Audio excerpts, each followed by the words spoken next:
Hello friends, welcome to IT study. आज की video आपके आने वाले एग्जाम्स के लिए काफ़ी ज़्यादा महत्वपूर्ण साबित होगी, क्योंकि इसी एक वीडियो के अंदर हम लोग पूरे जून महीने की सबसे महत्वपूर्ण करंट अफेयर्स को कवर करेंगे। आप जानते हैं कि इसी महीने में कई सारी इंपॉर्टेंट चीज़ें हुई हैं, जैसे कि NIRF रैंकिंग जारी हुई है, इंडिया टीबी रिपोर्ट पब्लिश हुई है, फूड सेफ्टी इंडेक्स जारी हुआ है, जिसमें यह देखा जाता है कि भारत के जो राज्य हैं, अलग अलग राज्य, वो कितना बेहतर कर रहे हैं फूड सेफ्टी में। ऐसे ही QS वर्ल्ड यूनिवर्सिटी रैंकिंग जारी हुई है, जिसमें पूरी दुनिया की यूनिवर्सिटीज़ को रैंक किया जाता है। ऐसे ही एनवायरमेंटल परफॉर्मेंस इंडेक्स जारी हुआ है, जिससे हमको ये पता चलता है कि पूरी दुनिया में जो देश हैं वो पर्यावरण को बचाने के लिए कितना काम कर रहे हैं। तो इन सब मामलों में भारत कौन से स्थान पर है, ये आपके एग्जाम में अक्सर पूछे जाते हैं, तो इन सब के बारे में भी मैं आपको बताऊँगा। आप जानते हैं इसी महीने नासा ने SpaceX का डेमो 2 मिशन लॉन्च किया है, जिसमें पहली बार एक प्राइवेट एजेंसी ने 2 अंतरिक्ष यात्रियों को स्पेस स्टेशन में भेजा है। तो काफ़ी कुछ आपको इस वीडियो में जानने को मिलेगा। इनमें से आपको ज़्यादातर चीज़ें पहले से पता होंगी, लेकिन हो सकता है कुछ चीज़ें आपको ना पता हों। तो इस वीडियो को पूरा देखने के बाद आप जून महीने की करंट अफेयर्स को लेकर निश्चिंत हो सकते हैं। तो आइए वीडियो को शुरू करते हैं। बस आपको एक ही चीज़ करना है कि इस वीडियो को बिल्कुल ध्यान से देखना है और आखिर तक देखना है, क्योंकि ये एक कॉम्प्रिहेंसिव वीडियो है। 1 से 1.5 घंटे के अंदर आप पूरे जून महीने के करंट अफेयर्स को कवर कर पाएंगे। तो आइए अब शुरू करते हैं, और हर एक क्वेश्चन का आंसर आपको पहले खुद से सोचना है, उसके बाद मैं आपको बताऊंगा। इस तरीके से आप लंबे समय तक इनको याद रख पाएंगे। तो ये रहा आपकी स्क्रीन पर सबसे पहला क्वेश्चन। 150 अरब डॉलर के मूल्य वाली पहली भारतीय कंपनी कौन सी बन गई है?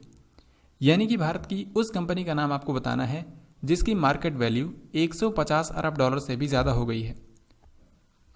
तो इसका आंसर आप सभी जानते हैं, आंसर होगा रिलायंस इंडस्ट्रीज लिमिटेड, जिसके मालिक हैं मुकेश अंबानी। इसका मतलब रिलायंस इंडस्ट्रीज लिमिटेड जो है, इसकी मार्केट वैल्यू 150 अरब डॉलर के पार चली गई है। अगर आप इसको रुपीस में कन्वर्ट करेंगे तो ये आएगा लगभग 11.5 लाख करोड़। और जब मैं वीडियो रिकॉर्ड कर रहा हूँ तब तक इसकी मार्केट वैल्यू 12 लाख करोड़ के भी पार चली गई है। तो कैसे भी आपसे क्वेश्चन पूछ सकते हैं, आपको ये याद रखना है कि भारत की सबसे मूल्य वाली कंपनी है रिलायंस इंडस्ट्रीज लिमिटेड। तो ऐसे ही मैं आपको हर एक क्वेश्चन के बारे में जो इंपॉर्टेंट चीज़ें होंगी वो मैं आपको बताऊंगा। इसके बाद नेक्स्ट क्वेश्चन है, बिहार खादी का ब्रांड एम्बेसडर किसको बनाया गया है?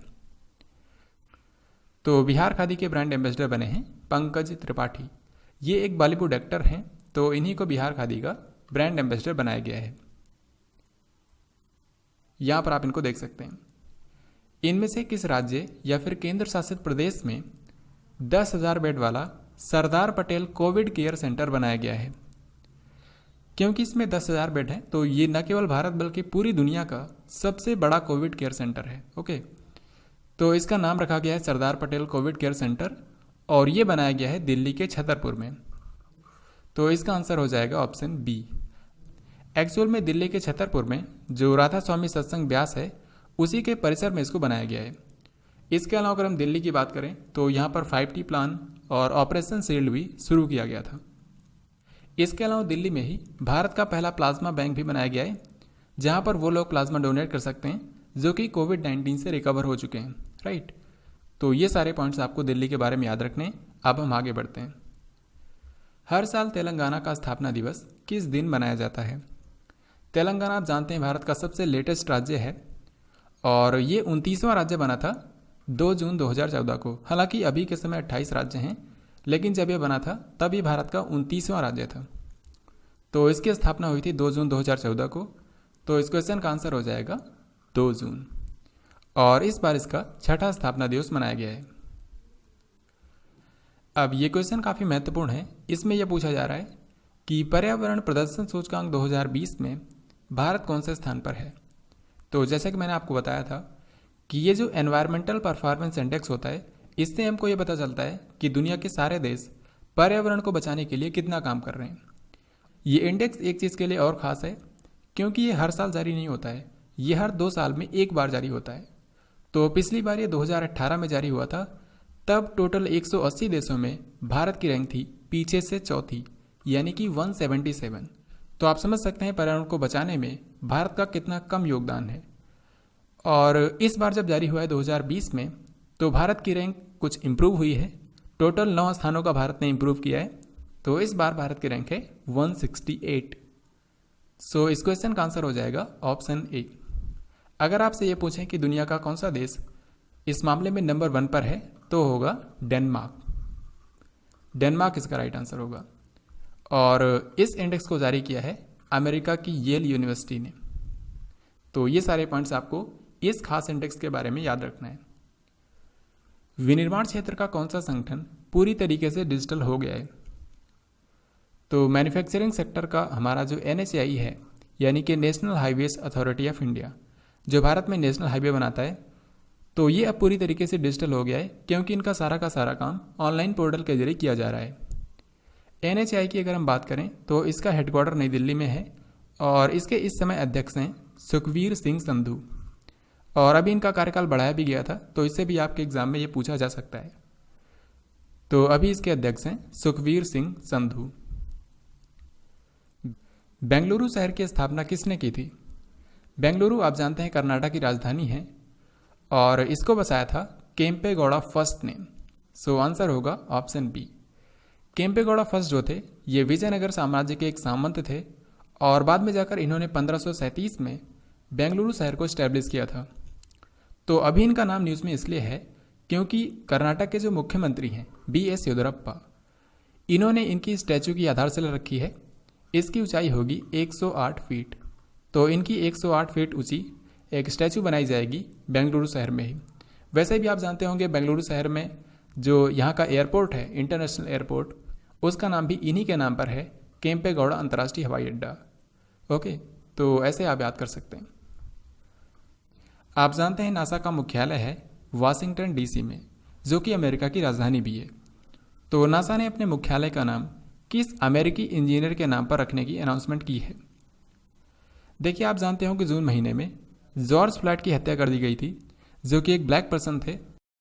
तो इसी कारण से नस्ली भेदभाव के खिलाफ काफ़ी ज़्यादा यहाँ पर प्रोटेस्ट हुए थे और ब्लैक लाइव्स मैटर जैसे कैंपेन भी चलाए गए। तो इन्हीं सब अभियानों का समर्थन करते हुए नासा ने अपने मुख्यालय का नाम एक अमेरिकी इंजीनियर के नाम पर रखा है। इनका नाम है Mary W Jackson. Mary W Jackson जो थी ये नासा की पहली ब्लैक महिला इंजीनियर थी। ओके, तो इसीलिए ये किया गया है मैरी W जैक्सन। इनमें से किस दिग्गज कंपनी ने कोलैब नाम का एक short video creating app launch किया है? तो जिस तरीके से टिकटॉक ऐप है, ऐसे ही फेसबुक ने लॉन्च किया है कोलैब एप्लीकेशन। तो इसका आंसर हो जाएगा ऑप्शन डी। टिकटॉक के CEO हैं इस समय केविन मेयर और फेसबुक के CEO हैं मार्क जुकरबर्ग। बाफ्टा के नए अध्यक्ष कौन बने हैं? British academy of film, television and arts. इनका आप जानते हैं हर साल फिल्म समारोह भी होता है जिसमें कई सारे पुरस्कार दिए जाते हैं। तो अभी बाफ्टा के नए अध्यक्ष बने हैं कृष्णेंदु मजूमदार।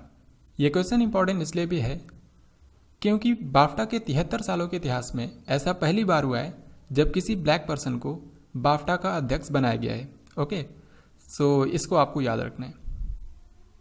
यहाँ पर आप देख भी सकते हैं इस साल जो बाफ्टा के अवार्ड्स दिए गए थे, इनमें आप ये 3 बेसिकली याद रखने हैं आपको, बेस्ट फिल्म, बेस्ट एक्टर और बेस्ट एक्ट्रेस।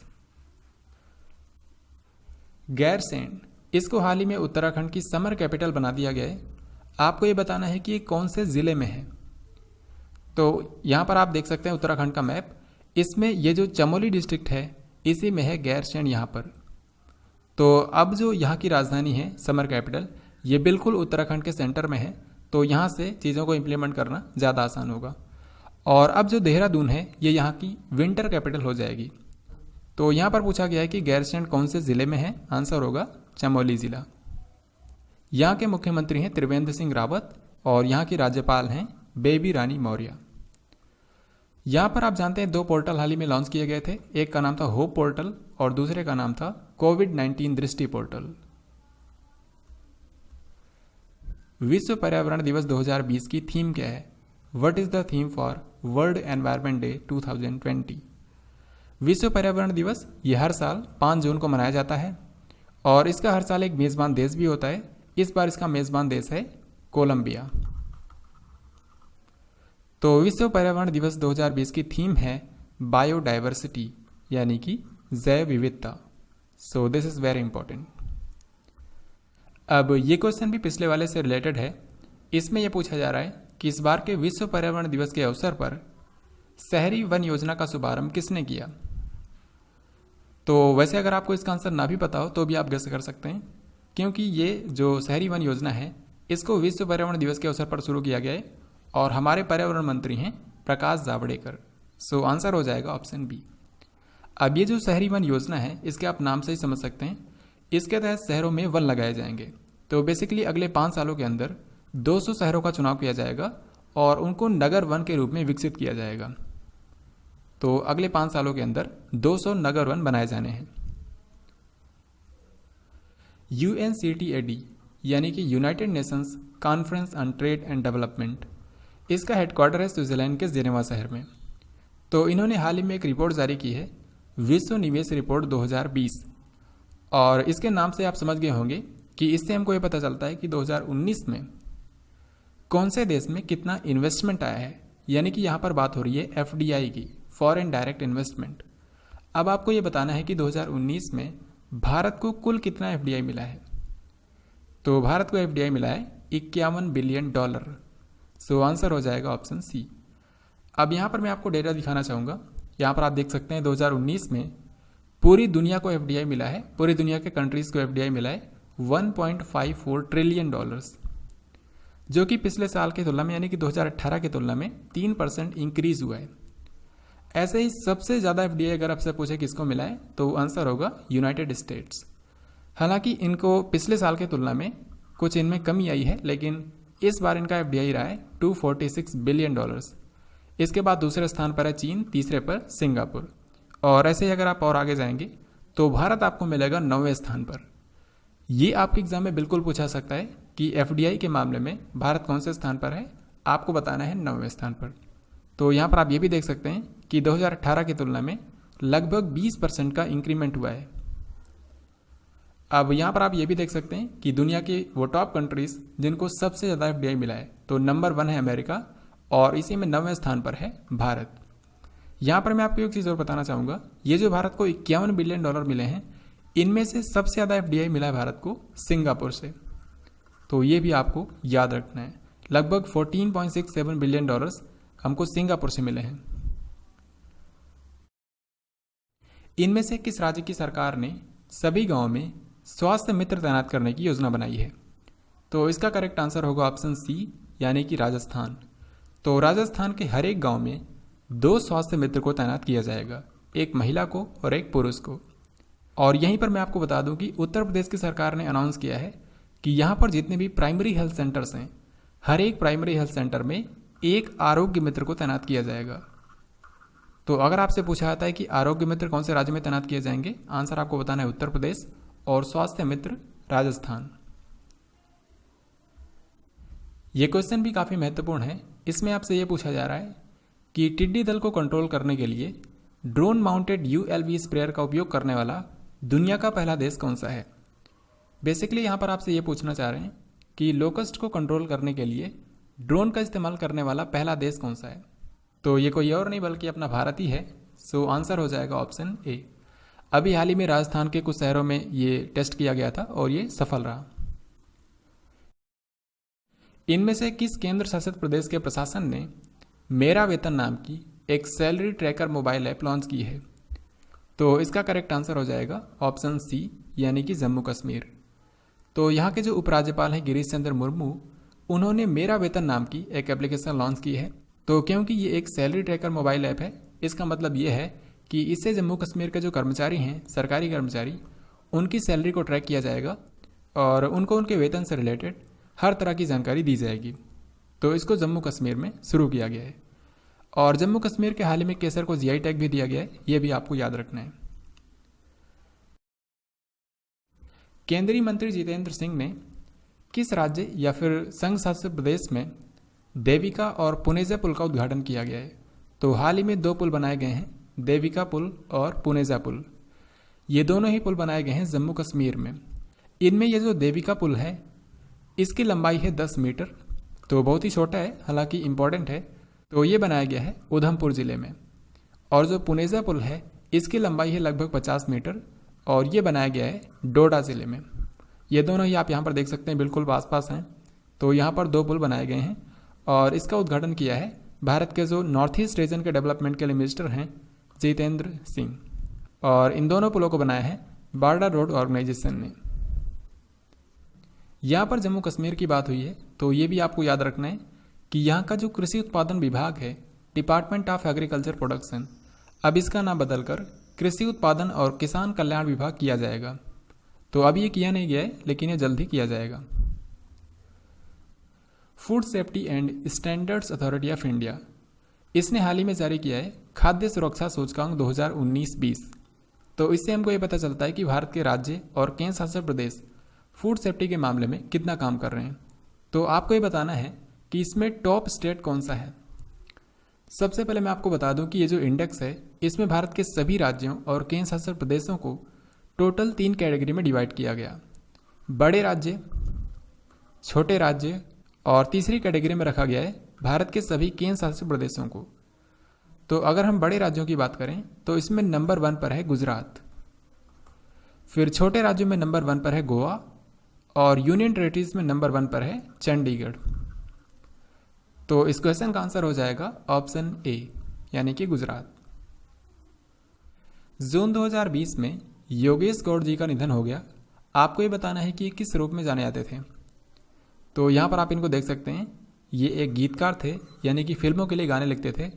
सो आंसर हो जाएगा ऑप्शन बी। गीतकार को अंग्रेजी में बोलते हैं लिरिसिस्ट। वैसे उत्तर प्रदेश के लखनऊ से थे और इन्होंने कई सारी फिल्मों के लिए गाने लिखे हैं। ऐसे ही भारत के एक और गीतकार अनवर सागर की डेथ हो गई और संगीतकार जोड़ी साजिद वाजिद में जो छोटे भाई थे वाजिद खान, इनकी भी डेथ हो गई है। ऐसे ही भारत के एक मशहूर फिल्म निर्माता थे बासु चटर्जी, यहाँ पर आप इनको देख सकते हैं, इनकी भी हाल ही में डेथ हो गई है। और जून महीने की अगर हम बात करें तो जून में भारत के 2 एक्टर्स की डेथ हुई है। एक तो हैं कन्नड़ अभिनेता चिरंजीवी सरजा और बॉलीवुड एक्टर सुशांत सिंह राजपूत। सुशांत सिंह राजपूत इन्होंने 14 जून को मुंबई में सुसाइड कर लिया। इनका जन्म हुआ था 1986 में और अभी ये केवल 34 साल के ही थे। इनकी जो सबसे पहली फिल्म आई थी उसका नाम था काई पो छे, ये 2013 में आई थी। हालांकि मैंने ये फिल्म नहीं देखी है, इनकी सिर्फ मैंने 2 फिल्में देखी हैं, लेकिन बहुत ही अच्छा काम किया उनमें। एक तो मैंने देखी है MS Dhoni the untold story जो कि आई थी 2016 में, और एक इससे पहले आई थी PK। ये वैसे PK की ही सीन है जो कि 2014 में आई थी। यहाँ पर मैं आपसे एक क्वेश्चन पूछता हूँ, ये जो आपको यहाँ पर दिख रहे हैं, जो टिकट बेचते हुए दिख रहे हैं, इनका नाम आपको कमेंट बॉक्स में लिखकर बताना है। पिछली वीडियो मैंने आपको बताया था, जब मैंने आपको मई की कराई थी करंट अफेयर्स, इनकी मई 2020 में डेथ हो गई थी। तो इनका नाम क्या है ये आपको कमेंट बॉक्स में लिखकर बताना है। और एक सवाल आपसे ये पूछ सकते हैं कि सुशांत सिंह राजपूत की सबसे लेटेस्ट फिल्म कौन सी है, तो उसका नाम है दिल बेचारा, जो कि इसी साल आई है। इनकी डेथ के बाद रिलीज हुई है 24 जुलाई को। अब ये क्वेश्चन भी ऑबिचरी से ही है। इसमें आपको ये बताना है कि जून 2020 में मशहूर शायर गुलजार दहलवी की डेथ हो गई। ये इनमें से किस भाषा के कवि और शायर थे? तो गुलजार दहलवी जी ये उर्दू भाषा में लिखते थे। सो आंसर हो जाएगा ऑप्शन ए। अब ये क्वेश्चन आपको बताना है कि केंद्र सरकार ने कितने करोड़ रुपए के पशुपालन अवसंरचना विकास फंड की स्थापना को मंजूरी दी है। इसके जरिए भारत सरकार भारत के जो किसान उत्पादक संगठन हैं और जो MSMEs हैं यानी कि छोटे उद्योग हैं और जो भारत की प्राइवेट कंपनियां हैं, उनको अगर भारत में डेयरी या फिर मीट के लिए प्रोसेसिंग प्लांट खोलना है या फिर पशुओं के चारा के लिए कोई प्लांट स्थापित करना है, तो इन सब के लिए भारत सरकार इसी फंड के जरिए उनकी सहायता करेगी। तो ये जो पशुपालन अवसंरचना विकास फंड बनाया गया है, इसको 15,000 करोड़ रुपए के साथ स्टैब्लिश किया गया है। सो इस क्वेश्चन का आंसर हो जाएगा ऑप्शन बी। ये क्वेश्चन काफ़ी महत्वपूर्ण है, इसको आपको याद रखना है। बेसिकली भारत सरकार ने जो 20 लाख करोड़ का आर्थिक पैकेज अनाउंस किया था, ये उसी का एक पार्ट है। तो अब हम आगे बढ़ते हैं। किस बैंक ने चालू खाता खोलने के लिए भारत की पहली मोबाइल ऐप आधारित सुविधा शुरू की है? यानी कि अब आप मोबाइल ऐप के जरिए ही चालू खाता यानी कि करंट अकाउंट खोल पाएंगे। तो ये सुविधा शुरू की है इंडसइंड बैंक ने। इसके लिए जिस एप्लीकेशन को यूज़ करना होगा उसका नाम है इंडस कॉर्पोरेट। और इस समय इंडसइंड बैंक के MD और CEO कौन है? सुमंत कथपालिया। हाल ही में किस क्रिकेटर को आगामी घरेलू सत्र के लिए उत्तराखंड टीम का मुख्य कोच अपॉइंट किया गया है? तो उत्तराखंड टीम के मुख्य कोच बने हैं वसीम जाफर। आप जानते होंगे इन्होंने इसी साल मार्च महीने में क्रिकेट के सभी प्रारूपों से संन्यास ले लिया है। तो अभी इनको उत्तराखंड टीम का मुख्य कोच बना दिया गया है। हाल ही में किसने इंडियन रेड क्रॉस सोसाइटी की ई ब्लड सर्विसेज मोबाइल ऐप को लॉन्च किया है। जैसे इसका नाम है ऐसे इसका काम भी है। तो ये जो ई ब्लड सर्विसेज नाम की एप्लीकेशन है, इसके जरिए शहर में जितने भी ब्लड बैंक हैं उनमें ब्लड उपलब्ध है कि नहीं, ये सब जानकारी इस एप्लीकेशन पर उपलब्ध कराई जाएगी। तो इसको शुरू किया है भारत के स्वास्थ्य मंत्री डॉक्टर हर्षवर्धन ने। यह एप्लीकेशन खासकर उन लोगों के लिए ज़्यादा हेल्पफुल साबित होगी जिनको रेगुलरली ब्लड की ज़रूरत पड़ती है। तो इसको भारत के स्वास्थ्य मंत्री डॉक्टर हर्षवर्धन ने लॉन्च किया है। केंद्र सरकार ने एमएसएमई को नए तरीके से परिभाषित किया है, यानी कि एमएसएमई की नई डेफिनेशन बनाई गई है। आपको ये बताना है कि ये कब से लागू हो गया है। तो ये लागू हुआ है 1 जुलाई 2020 से। आंसर होगा ऑप्शन बी। अब ये जो एमएसएमई है, आप जानते हैं इसमें 3 तरह के उद्योग आते हैं, माइक्रो एंटरप्राइजेस, स्मॉल एंटरप्राइजेस और मीडियम एंटरप्राइजेस। सूक्ष्म उद्योग, लघु उद्योग और मध्यम उद्योग। तो इनकी डेफिनेशन क्या है, यह आप बहुत ही आसानी से याद कर सकते हैं। इसकी डेफिनेशन के लिए 2 क्राइटेरिया बनाए गए हैं, इन्वेस्टमेंट यानी कि निवेश और टर्नओवर यानी कि सालाना कारोबार। तो किनको हम सूक्ष्म उद्योग बोलेंगे, किनको लघु उद्योग बोलेंगे और किनको मध्यम उद्योग बोलेंगे, इनके लिए यही 2 क्राइटेरिया हैं, इन्वेस्टमेंट और टर्नओवर। तो जिन भी उद्योगों का इन्वेस्टमेंट 1 करोड़ रुपए तक है और उनका जो सालाना टर्नओवर है 5 करोड़ रुपए तक, तो उनको हम बोलेंगे सूक्ष्म उद्योग। ऐसे ही लघु उद्योग उनको बोला जाएगा जिनमें इन्वेस्टमेंट 10 करोड़ तक है और उनका टर्नओवर 50 करोड़ रुपए तक है, तो उनको बोला जाएगा लघु उद्योग। ऐसे ही मीडियम एंटरप्राइजेस उनको बोला जाएगा जिनमें इन्वेस्टमेंट 50 करोड़ रुपए तक है और सालाना टर्नओवर 250 करोड़ रुपए तक है। अगर आपने यहाँ पर डेटा को ध्यान से देखा होगा तो आपने एक चीज़ नोटिस की होगी कि जो टर्नओवर है ये इन्वेस्टमेंट का 5 टाइम्स है, तीनों में ही। तो इससे आपको ये बहुत ही आसानी से याद रहेगा। बस आपको इन्वेस्टमेंट याद रखना है, 1 करोड़, 10 करोड़ और 50 करोड़। फिर आप उनको 5 से मल्टीप्लाई करेंगे तो उससे आप टर्नओवर भी निकाल सकते हैं। तो आई होप आपको ये हमेशा के लिए याद रहेगा। अब हम आगे बढ़ते हैं। इनमें से किस राज्य की सरकार ने सभी को इंटरनेट सुविधा से जोड़ने के लिए के फोन परियोजना को शुरू किया है। इसमें जो के है इसी का मतलब है केरल। सो आंसर हो जाएगा ऑप्शन सी। तो इसका वैसे पूरा नाम है केरल फाइबर ऑप्टिक नेटवर्क। तो इसके तहत दिसंबर महीने तक सभी के लिए फ्री इंटरनेट कर दिया गया है केरल में, और दिसंबर के बाद से जो यहाँ के गरीब लोग हैं उनको बिल्कुल फ्री में इंटरनेट दिया जाएगा और बाकी लोगों को बहुत ही सस्ते रेट पर इंटरनेट दिया जाएगा। लेकिन अभी के लिए दिसंबर तक पूरी तरीके से ये फ्री है सभी के लिए। तो केरल में इसको शुरू किया गया है। अमेरिका की बहुत ही फेमस मैगजीन है फोर्ब्स। तो इन्होंने हाल ही में जारी किया है दुनिया के सबसे ज़्यादा कमाई करने वाले सेलिब्रिटीज़ की सूची। तो आपको बताना है कि इस टॉप 100 सूची में एकमात्र भारतीय कौन है जिनको शामिल किया गया है। तो सबसे ज़्यादा कमाई करने वाले सेलिब्रिटीज़ की सूची में शामिल हैं अक्षय कुमार। इनकी टॉप 100 में रैंक है 52। वैसे भी आप जानते होंगे अक्षय कुमार की एज भी 52 है, तो इसे भी आप याद कर सकते हैं। और सबसे ज़्यादा कमाई करने वाली जो सेलिब्रिटी हैं इनका नाम है काइली जेनर। इन्होंने 2019 में $590 मिलियन अर्न किया। और अक्षय कुमार की बात करें तो इन्होंने $48.5 मिलियन। तो अब हम बढ़ते हैं आगे। ऐसे ही फोर्ब्स ने एक और लिस्ट जारी की है दुनिया के सबसे ज़्यादा कमाई करने वाले खिलाड़ियों की सूची। तो आपको बताना है कि टॉप 100 सूची में एकमात्र भारतीय कौन है जिनको शामिल किया गया है। तो ये हैं क्रिकेटर विराट कोहली। इनकी इस टॉप 100 में रैंक है 66।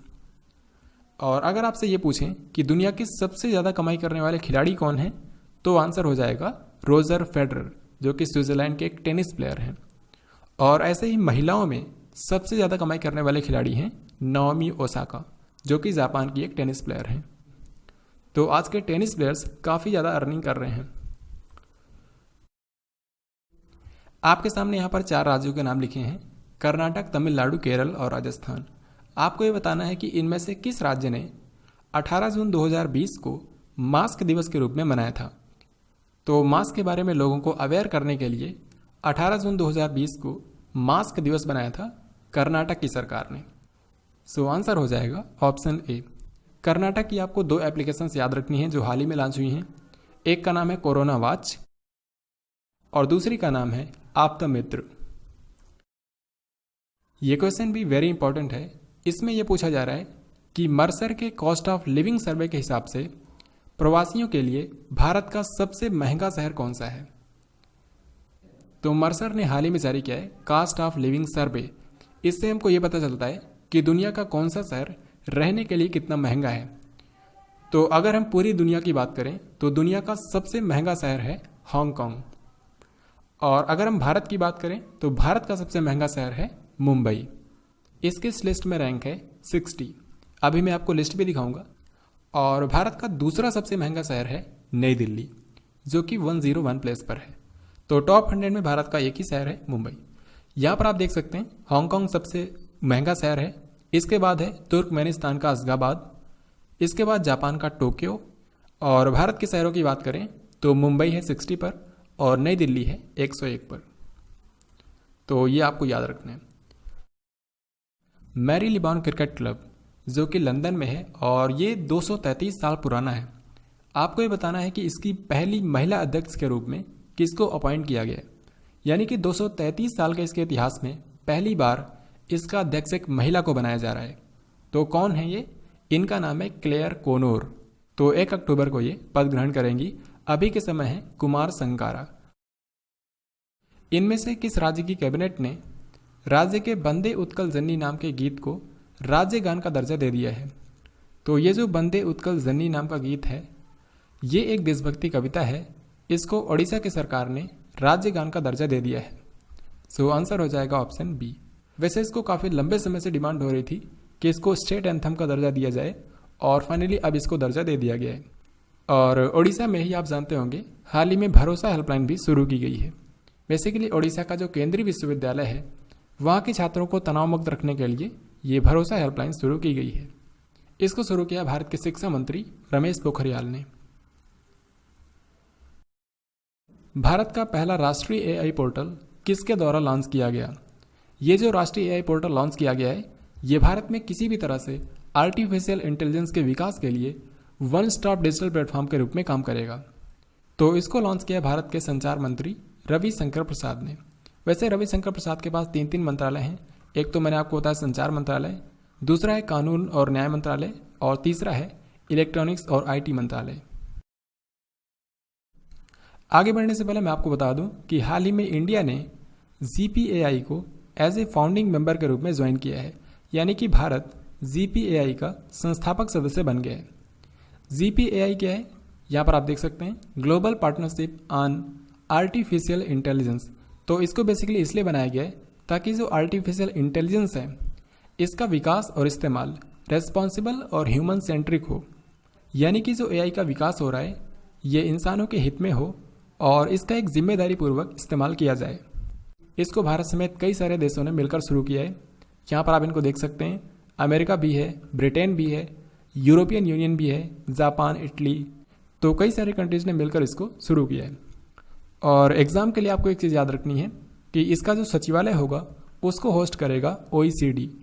तो आप जानते हैं ओईसीडी का हेडक्वार्टर पेरिस में है, तो इस तरीके से इसका भी सचिवालय होगा पेरिस में। जून 2020 में एक उपन्यास प्रकाशित हुआ था जिसका नाम था ए बर्निंग। आपको ये बताना है कि इसको किसने लिखा है। यहाँ पर आप इसके कवर पेज में देख सकते हैं, इसको लिखा है मेघा मजूमदार ने। सो आंसर हो जाएगा ऑप्शन ए। और ये जो उपन्यास है इसमें भारत के उन रेल हादसों के बारे में कवर किया गया है जो कि आतंकवादियों ने अंजाम दिया था। विदेश से वापसी करने वाले नागरिकों का कौशल डेटाबेस तैयार करने के लिए सरकार ने कौन सी पहल शुरू की है? आप जानते हैं भारत सरकार ने विदेश में फंसे भारतीय नागरिकों को वापस लाने के लिए वंदे भारत मिशन और ऑपरेशन समुद्र सेतु शुरू किया था। तो इनके तहत भारत के जो नागरिक वापस आए हैं उनका कौशल डेटाबेस तैयार किया जाएगा और उसके हिसाब से उनको जॉब अपॉर्चुनिटीज़ दी जाएंगी। तो इसके लिए जो विशेष पहल शुरू की गई है इसका नाम है स्वदेश, SWADES, जिसका फुल फॉर्म भी है, इसका फुल फॉर्म है skilled workers arrival database for employment support. तो जो स्किल्ड वर्कर्स वापस आए हैं उनको एम्प्लॉयमेंट सपोर्ट देने के लिए ये पहल शुरू की गई है। इनमें से किस रेलवे जोन ने स्क्रीनिंग और निगरानी को तेज करने के लिए एक रोबोट लॉन्च किया है जिसका नाम है कैप्टन अर्जुन? तो इसको लॉन्च किया गया है पुणे रेलवे स्टेशन पर। सो आंसर हो जाएगा मध्य रेलवे। तो यहाँ पर आप इसको देख सकते हैं, इसके जरिए जो रेल यात्री हैं उनके स्वास्थ्य की जांच की जाएगी। ये क्वेश्चन भी कुछ ऐसा ही है। इसमें यह पूछा जा रहा है कि किस रेलवे जोन ने कोविड-19 बॉडी स्क्रीनिंग के लिए फेब्री आई नाम की सुविधा शुरू की है। फेब्री आई ये बेसिकली एक थर्मल कैमरा की तरह काम करेगा। तो इसको न केवल बॉडी स्क्रीनिंग के लिए बनाया गया है बल्कि ये भी चेक करेगा कि लोग सोशल डिस्टेंसिंग को मेंटेन करके चल रहे हैं या फिर नहीं। ओके, तो इसको भी ना मध्य रेलवे में ही शुरू किया गया है, सेंट्रल रेलवेज। और आपको बता दूं कि इसको महाराष्ट्र में 2 स्टेशनों पर शुरू किया गया है, लोकमान्य तिलक टर्मिनस और छत्रपति शिवाजी महाराज टर्मिनस। अब इसके बाद ये रहा नेक्स्ट क्वेश्चन। केंद्र सरकार ने BS6 ईंधन वाले वाहनों पर किस रंग का स्टिकर लगाना अनिवार्य कर दिया है? आप जानते हैं कि इस साल 1 अप्रैल से पूरे भारत में भारत स्टेज 6 यानी कि BS6 मानक को लागू कर दिया गया है। तो अब यह भी डिसाइड किया गया है कि 1 अक्टूबर 2020 से भारत में जितनी भी गाड़ियां जिनमें BS6 ईंधन यूज़ किया जाएगा उनमें ग्रीन कलर का स्टिकर लगा होगा जिस पर उस वाहन से रिलेटेड जानकारियां होंगी। तो इसका आंसर होगा ग्रीन। किस भारतीय को नासा के विशिष्ट सेवा पदक से सम्मानित किया गया? NASA distinguished service medal. यहाँ पर आप इसको देख सकते हैं, इसमें बीच में नासा का लोगो भी है। तो ये अवार्ड दिया गया है रंजीत कुमार को। सो आंसर हो जाएगा ऑप्शन सी। ये नासा से 30 सालों से जुड़े हैं और इन्होंने इंटरनेशनल स्पेस स्टेशन जो है उसको एडवांस्ड बनाने में इन्होंने काफ़ी अहम योगदान दिया है। तो इसीलिए इनको ये सम्मान दिया गया है। ये क्वेश्चन भी काफ़ी महत्वपूर्ण है। भारतीय मूल के किस अमेरिकी वैज्ञानिक को विश्व खाद्य पुरस्कार यानी कि वर्ल्ड फूड प्राइज के लिए चुना गया है? तो वर्ल्ड फूड प्राइज दिया जाएगा डॉक्टर रतनलाल को। सो आंसर हो जाएगा ऑप्शन डी। इनमें से किस राज्य की सरकार ने दिव्यांग आंगनबाड़ी कार्यकर्ताओं को कोरोना वॉरियर्स का दर्जा दिया है?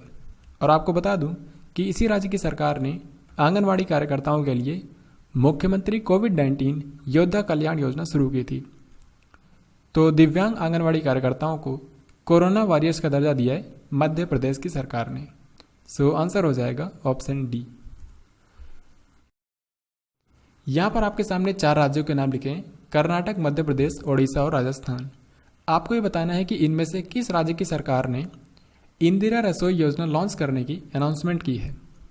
तो इंदिरा रसोई योजना जो है ये शुरू की जाएगी राजस्थान में। तो ये जो योजना है इसके तहत जो गरीब और ज़रूरतमंद लोग हैं उनको बहुत ही सस्ते दामों पर भोजन उपलब्ध कराया जाएगा। हालांकि अभी ये डिसाइड नहीं किया गया है कि कितने रुपए में सुविधा उपलब्ध होगी। तो जब ये योजना शुरू हो जाएगी प्रॉपर तब ये अनाउंस किया जाएगा।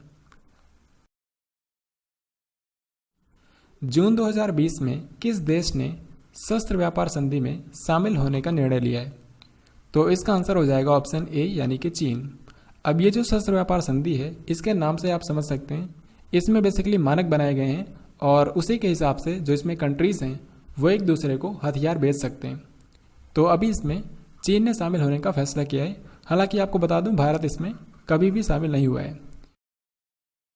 उत्तराखंड राज्य का सबसे बड़ा जैव विविधता पार्क यानी कि बायोडायवर्सिटी पार्क किस शहर में स्थापित किया गया है? तो ये जो बायोडायवर्सिटी पार्क है इसमें 500 से भी ज़्यादा वनस्पतियाँ कंजर्व की गई हैं। तो इसको बनाया गया है हल्द्वानी शहर में जो कि नैनीताल में है। Next question and very important, Khelo India योजना के तहत पहले चरण में कितने राज्यों में खेलो इंडिया राज्य उत्कृष्टता केंद्र विकसित किए जाएंगे? खेलो India state centres for excellence. अभी ये क्वेश्चन आपको समझ में नहीं आया होगा। सबसे पहले मैं आपको बताता हूँ कि भारत में खिलाड़ियों की क्षमता को इम्प्रूव करने के लिए खेल मंत्रालय ने ये डिसाइड किया है कि खेलो इंडिया योजना के तहत हर एक राज्य में और हर एक केंद्रशासित प्रदेश में एक खेलो इंडिया राज्य उत्कृष्टता केंद्र बनाया जाएगा। राइट, खेलो इंडिया एक्सेलेंस सेंटर बनाया जाएगा हर एक राज्य और केंद्रशासित प्रदेश में। तो इसका जो फर्स्ट फेज होगा उसमें केवल 8 राज्यों में ही ये उत्कृष्टता केंद्र बनाए जाएंगे, राइट।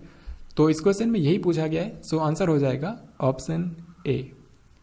अब ये 8 राज्य कौन कौन से हैं, यहाँ पर आप इनको देख सकते हैं। इसमें आप ये भी देख सकते हैं कि ये उस राज्य में कहाँ पर बनेंगे।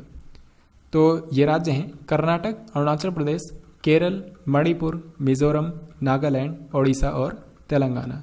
तो वैसे तो हर एक राज्य और केंद्र शासित प्रदेश में ऐसे बनाए जाएंगे सेंटर्स, लेकिन सबसे पहले चरण में केवल 8 राज्यों में ही बनाए जाएंगे। अब दूसरा क्वेश्चन है, खेल मंत्रालय द्वारा देश भर में कितने जिला स्तरीय खेलो इंडिया सेंटर बनाए जाएंगे। यहाँ पर बात हो रही है जिला स्तरीय खेलो इंडिया सेंटर्स की। तो पूरे भारत में ऐसे 1000 सेंटर बनाए जाएंगे। सो आंसर हो जाएगा ऑप्शन बी। तो ये बनाए जाएंगे डिस्ट्रिक्ट लेवल पर। जून 2020 में ग्लोबल वैक्सीन समिट का आयोजन किया गया। आपको ये बताना है कि इसकी मेज़बानी कौन से देश ने की। तो ग्लोबल वैक्सीन समिट की मेज़बानी की थी ब्रिटेन ने, और इसमें भारत की तरफ से पार्टिसिपेट किया है देश के प्रधानमंत्री नरेंद्र मोदी जी ने। अब ये क्वेश्चन काफ़ी ज़्यादा महत्वपूर्ण है। इसमें यह पूछा जा रहा है कि केंद्र सरकार ने स्ट्रीट वेंडर्स के लिए कौन सी ऋण योजना शुरू की है। तो इनके लिए शुरू की गई है पीएम स्वनिधि योजना। इसमें स्वनिधि का फुल फॉर्म है स्ट्रीट वेंडर्स आत्मनिर्भर निधि। तो इसके तहत जो भारत के छोटे दुकानदार हैं या फिर जो फेरी वाले हैं, उनको 10,000 रुपये का लोन दिया जाएगा। इसको वो 1 साल के अंदर अंदर किस्तों में भी चुका सकते हैं, लेकिन 1 साल के अंदर चुकाना है। इसमें एक चीज़ ये भी है कि अगर ये समय से पहले ही ये लोन चुका देते हैं तो उनको 7% की सब्सिडी दी जाएगी सरकार की तरफ से। ये क्वेश्चन भी इसी योजना के बारे में है। पीएम स्वनिधि योजना के कार्यान्वयन के लिए आवास और शहरी कार्य मंत्रालय ने किस संस्था के साथ समझौता किया है। तो इसका राइट आंसर है SIDBI, small industries development bank of India. इसका हेडक्वार्टर लखनऊ में और इसके अध्यक्ष हैं मोहम्मद मुस्तफ़ा। किस राज्य की सरकार ने शहरी पथ व्यवसायी उत्थान योजना और इसी योजना के लिए पथ विक्रेता पोर्टल लॉन्च किया है। करेक्ट आंसर होगा ऑप्शन सी, यानी कि मध्य प्रदेश। अभी मैंने आपको बताया कि जो पीएम स्वनिधि योजना है, इसमें अगर जो स्ट्रीट वेंडर्स हैं वो समय से पहले ही भुगतान कर देते हैं तो उनको 7% की सरकार की तरफ से सब्सिडी दी जाएगी। तो मध्य प्रदेश की सरकार ने क्या किया है कि इसी में 5% की एक्स्ट्रा सब्सिडी देने के लिए शहरी पथ व्यवसायी उत्थान योजना शुरू की है।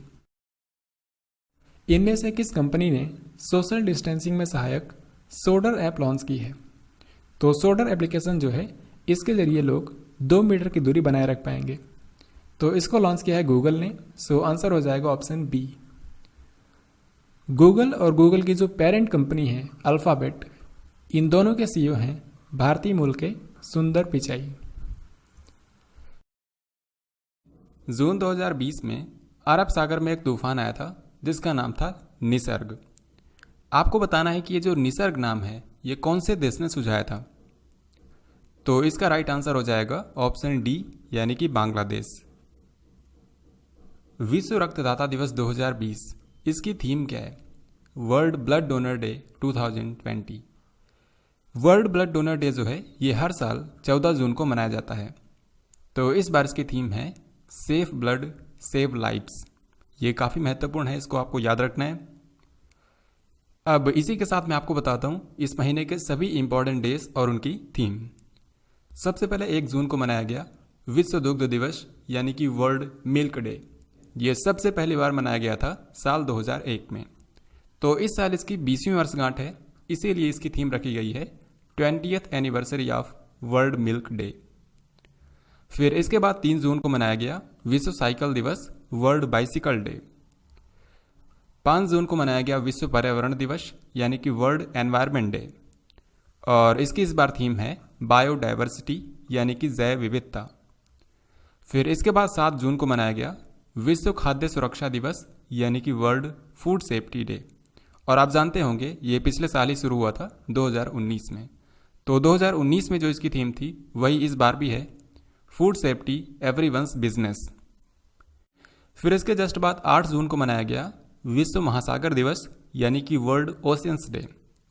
इसकी इस बार थीम है innovation for a sustainable ocean, यानी कि सतत समुद्र के लिए नवाचार।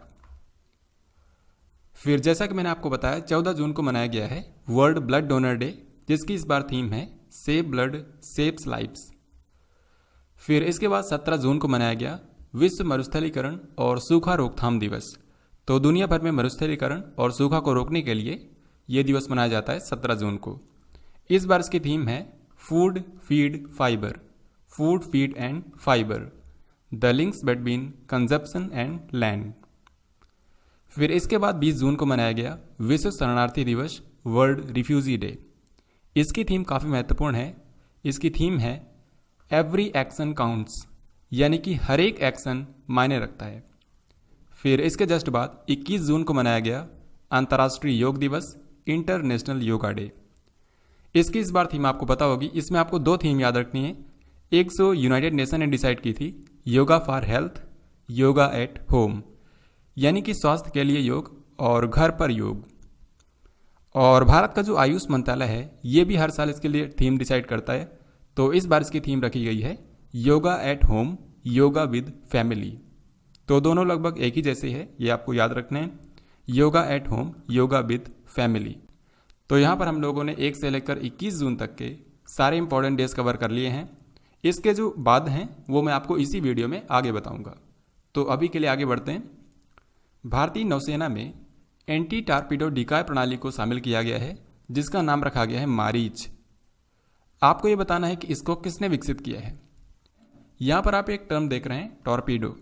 ये बेसिकली पनडुब्बियों को डुबाने के लिए होता है, यानी कि जो सबमरीन्स होती हैं उनको डुबाने के लिए टॉर्पीडो का इस्तेमाल किया जाता है। ये एक मिसाइल की तरह होती है, तो इसको कहीं से भी फायर किया जा सकता है, चाहे समुद्र से या फिर हवा से। तो ये जो डिकॉय प्रणाली बनाई गई है ये एंटी टॉर्पीडो है। तो ये इसी टॉर्पीडो को भ्रमित करने के लिए इसका इस्तेमाल किया जाता है। तो इसका नाम रखा गया है मारीच, ये आपको याद रखना है। इसको DRDO ने डेवलप किया है। इनमें से किस राज्य की सरकार ने मुख्यमंत्री मातृपुष्टि उपहार योजना शुरू की है? तो इसको शुरू किया है त्रिपुरा की सरकार ने। सो आंसर हो जाएगा ऑप्शन ए। ये बेसिकली राज्य में शिशु और मातृ मृत्यु दर को कम करने के लिए शुरू किया गया है। इसके तहत जो गर्भवती महिलाएं हैं या फिर जो स्तनपान कराने वाली महिलाएं हैं उनको इसके तहत मुफ्त में पोषण किट प्रदान की जाएगी। तो इसको त्रिपुरा सरकार ने शुरू किया है। इनमें से कौन से देश में दुनिया के सबसे बड़े इलेक्ट्रिक प्लेन का हाल ही में सफल परीक्षण किया गया है, जिसका नाम है ई-कारमा। तो ये इलेक्ट्रिक से चलता है, यही इसकी खास बात है। और इसमें 9 पैसेंजर बैठ सकते हैं। इसकी लंबाई है 37 फीट। तो इसको अमेरिका में परीक्षण इसका किया गया है। राइट आंसर होगा ए। जून 2020 में भारत के किस पड़ोसी देश ने अपने नए मानचित्र को राष्ट्रपति की मंजूरी दी है? तो ये सब आप जानते ही होंगे, आंसर है नेपाल। अब ये डिस्प्यूट क्या है ये मैं आपको बताता हूँ। यहाँ पर आप देख सकते हैं ये है नेपाल और ये है भारत का उत्तराखंड राज्य। और उत्तराखंड राज्य में यहाँ पर है पिथौरागढ़ जिला। अब इस जिले के अंदर ये जो आप शेडेड रीजन देख रहे हैं इसी को लेकर डिस्प्यूट है दोनों कंट्रीज के बीच में। इसको मैं आपको बड़े मैप पर दिखाता हूं। यहां पर आप देख सकते हैं यह है नेपाल, यह है उत्तराखंड, और इसमें जो आप शेडेड रीजन देख रहे हैं यही भारत और नेपाल के बीच में डिस्प्यूटेड रीजन है। इसमें एक तो है लिम्पियाधुरा, दूसरा है काला पानी और यहां पर है लिपुलेख। तो इन्हीं 3 एरियाज को लेकर डिस्प्यूट है और इसको शामिल करते हुए उन्होंने अपना नया मैप जारी किया है, जिसको अब वो बोल रहे हैं कि इसको गूगल मैप पर भी अपडेट कराएंगे और यूनाइटेड नेशंस में भी ले जाएंगे। यहाँ पर आप इसको नेपाल के नए मैप में भी देख सकते हैं। इन तीनों रीजन्स को नेपाल के मानचित्र में शामिल किया गया है। आगे बढ़ने से पहले मैं आपको बता दूं कि नेपाल में एक फेमस टेम्पल है जिसका नाम है पशुपतिनाथ मंदिर। ये शिव जी का मंदिर है और इसको यूनेस्को वर्ल्ड हेरिटेज साइट की लिस्ट में भी शामिल किया गया है। तो इन सब विवादों के बावजूद भी भारत सरकार ने इस मंदिर में सुरक्षा सुविधाओं के लिए 2.33 करोड़ रुपए देने का वादा किया है।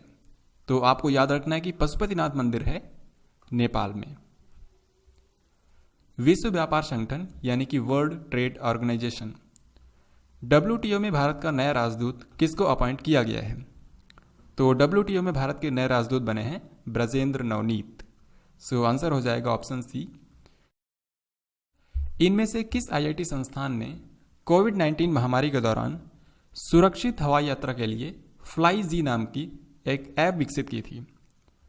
तो फ्लाइज नाम की जो ऐप है ये हवाई यात्रा को सुरक्षित बनाएगा इस कोविड-19 महामारी के दौरान। इसको लॉन्च किया है IIT गुवाहाटी ने। और गुवाहाटी शहर आपको बता दूं कि भारत का पहला पूर्वोत्तर राज्य का शहर है जहां पर बैंडीकूट नाम का रोबोट शुरू किया गया है। ये मैन होल की सफाई के लिए यहां पर यह रोबोट लॉन्च किया गया है। भारत के किस NGO को विश्व स्वास्थ्य संगठन द्वारा विश्व तंबाकू निषेध दिवस पुरस्कार 2020 से सम्मानित किया गया? आप जानते हैं हर साल वर्ल्ड नो टोबैको डे ये मनाया जाता है 31 मई को। मई के बिल्कुल आखिर में मनाया जाता है वर्ल्ड नो टोबैको डे।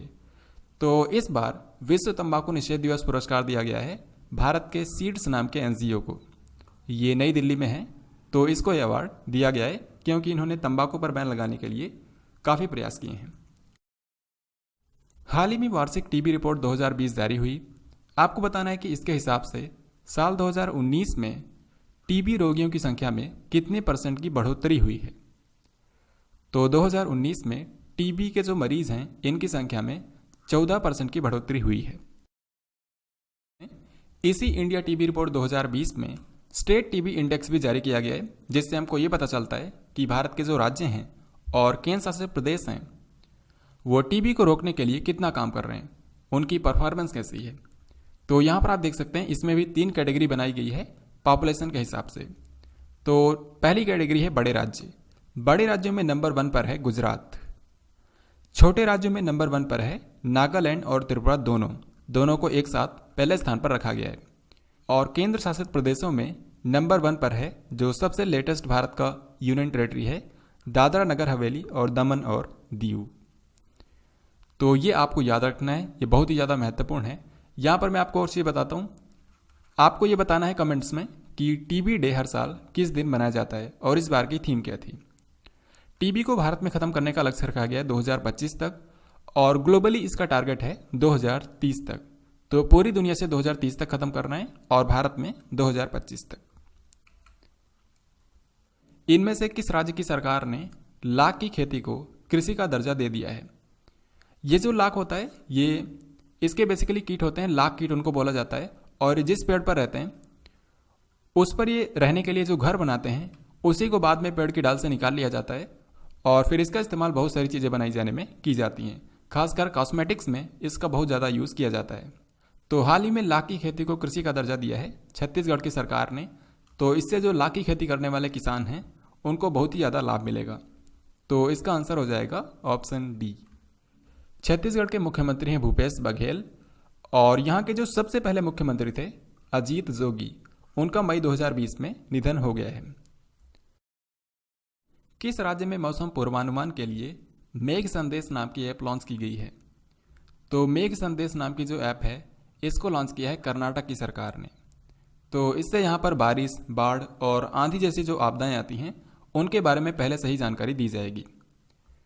ऐसा ही यहाँ पर एक और क्वेश्चन है, इसमें यह पूछा जा रहा है कि इनमें से कौन से शहर में एकीकृत बाढ़ नियंत्रण चेतावनी प्रणाली, जिसको शॉर्ट में बोला जा रहा है I Flows, integrated flood control warning system, ये स्थापित किया गया है कौन से शहर में? तो इसको मुंबई में स्टैब्लिश किया गया है। तो जैसा कि यहाँ पर नाम में लिखा है बाढ़ नियंत्रण चेतावनी प्रणाली, तो ये बेसिकली बाढ़ को कंट्रोल करने के लिए बनाया गया है। ये पहले से ही लोगों को अलर्ट कर देगा।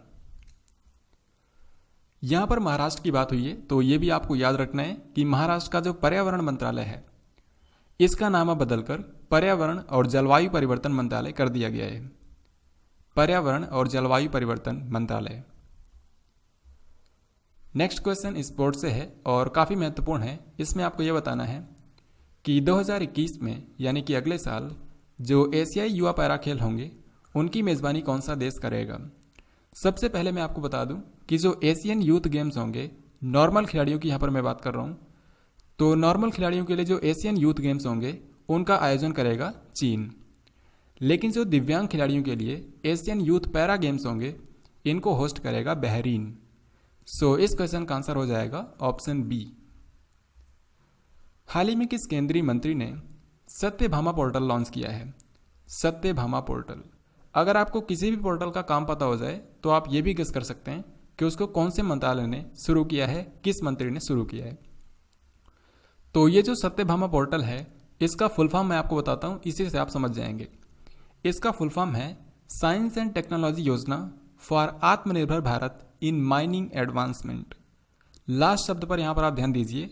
ये जो सत्यभामा पोर्टल लॉन्च किया गया है, ये भारत के खनिज और खनन क्षेत्र में रिसर्च और डेवलपमेंट को बढ़ावा देने के लिए शुरू किया गया है। इसीलिए इसका फुल फॉर्म है साइंस एंड टेक्नोलॉजी योजना फॉर आत्मनिर्भर भारत इन माइनिंग एडवांसमेंट। तो इसको शुरू किया है भारत के खान मंत्री और कोयला मंत्री प्रहलाद जोशी ने। वैसे आपको बता दूं, इनके पास 3 मंत्रालय हैं, खान मंत्रालय, कोयला मंत्रालय और एक और मंत्रालय है, उसका नाम आप लोग कमेंट बॉक्स में लिखकर बताएंगे। तो सत्यभामा नाम का पोर्टल प्रहलाद जोशी ने शुरू किया है। इनमें से किस राज्य में इस्तेमाल किए गए मास्क को डिस्पोज करने के लिए बिन 19 लॉन्च किया गया है? तो मास्क को जितना पहनना जरूरी है उतना इसको डिस्पोज करना भी जरूरी है।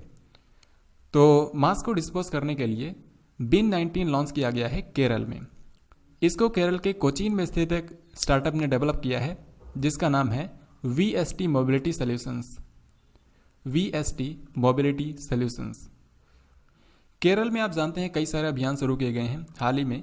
एक तो यहाँ पर तिरंगा अभियान शुरू किया गया था, ब्रेक द चेन अभियान शुरू किया गया था, ब्रेक द चेन कार्टून अभियान भी यहीं शुरू किया गया था, और लोगों को डिजिटल साक्षर बनाने के लिए यहाँ पर एक डिजिटल साक्षरता अभियान भी शुरू किया गया था, I am also digital.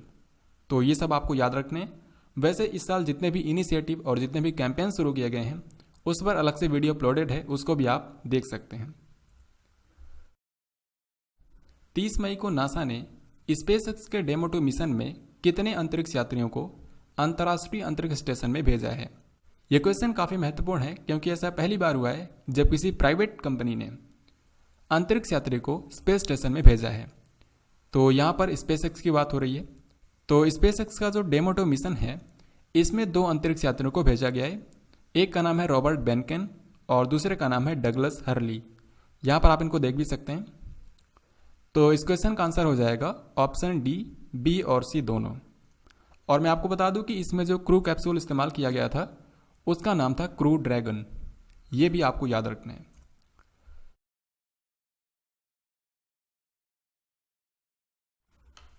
NASA ने पहली बार किस महिला को ह्यूमन स्पेस फ्लाइट का प्रमुख नामित किया है?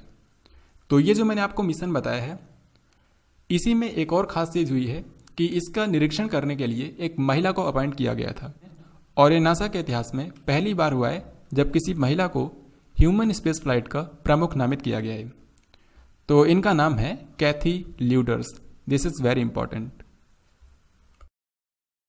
केंद्र सरकार ने नए स्नातकों को नवाचार और व्यावहारिक प्रशिक्षण देने के लिए कौन सा पोर्टल लॉन्च किया है? यानी कि जो नए ग्रेजुएट करके बच्चे निकल रहे हैं उनको प्रैक्टिकल नॉलेज देने के लिए एक पोर्टल शुरू किया गया है, जिसका नाम है टूलिप पोर्टल। इसका फुल फॉर्म है the urban learning internship program. यहाँ से आपने एक चीज़ और देखी कि ये एक इंटर्नशिप प्रोग्राम है, यानी कि बच्चे इसमें इंटर्नशिप कर सकते हैं। तो ये जो प्रोग्राम शुरू किया गया है, इसके तहत स्नातक जो कर चुके हैं छात्र, वो देश भर के जितने भी शहरी स्थानीय निकाय हैं, यानी कि अर्बन लोकल बॉडीज़ हैं, और जो स्मार्ट सिटी परियोजना है, उन सब में बच्चों को इंटर्नशिप करने का मौका मिलेगा। तो इसका नाम है टूलिप प्रोग्राम।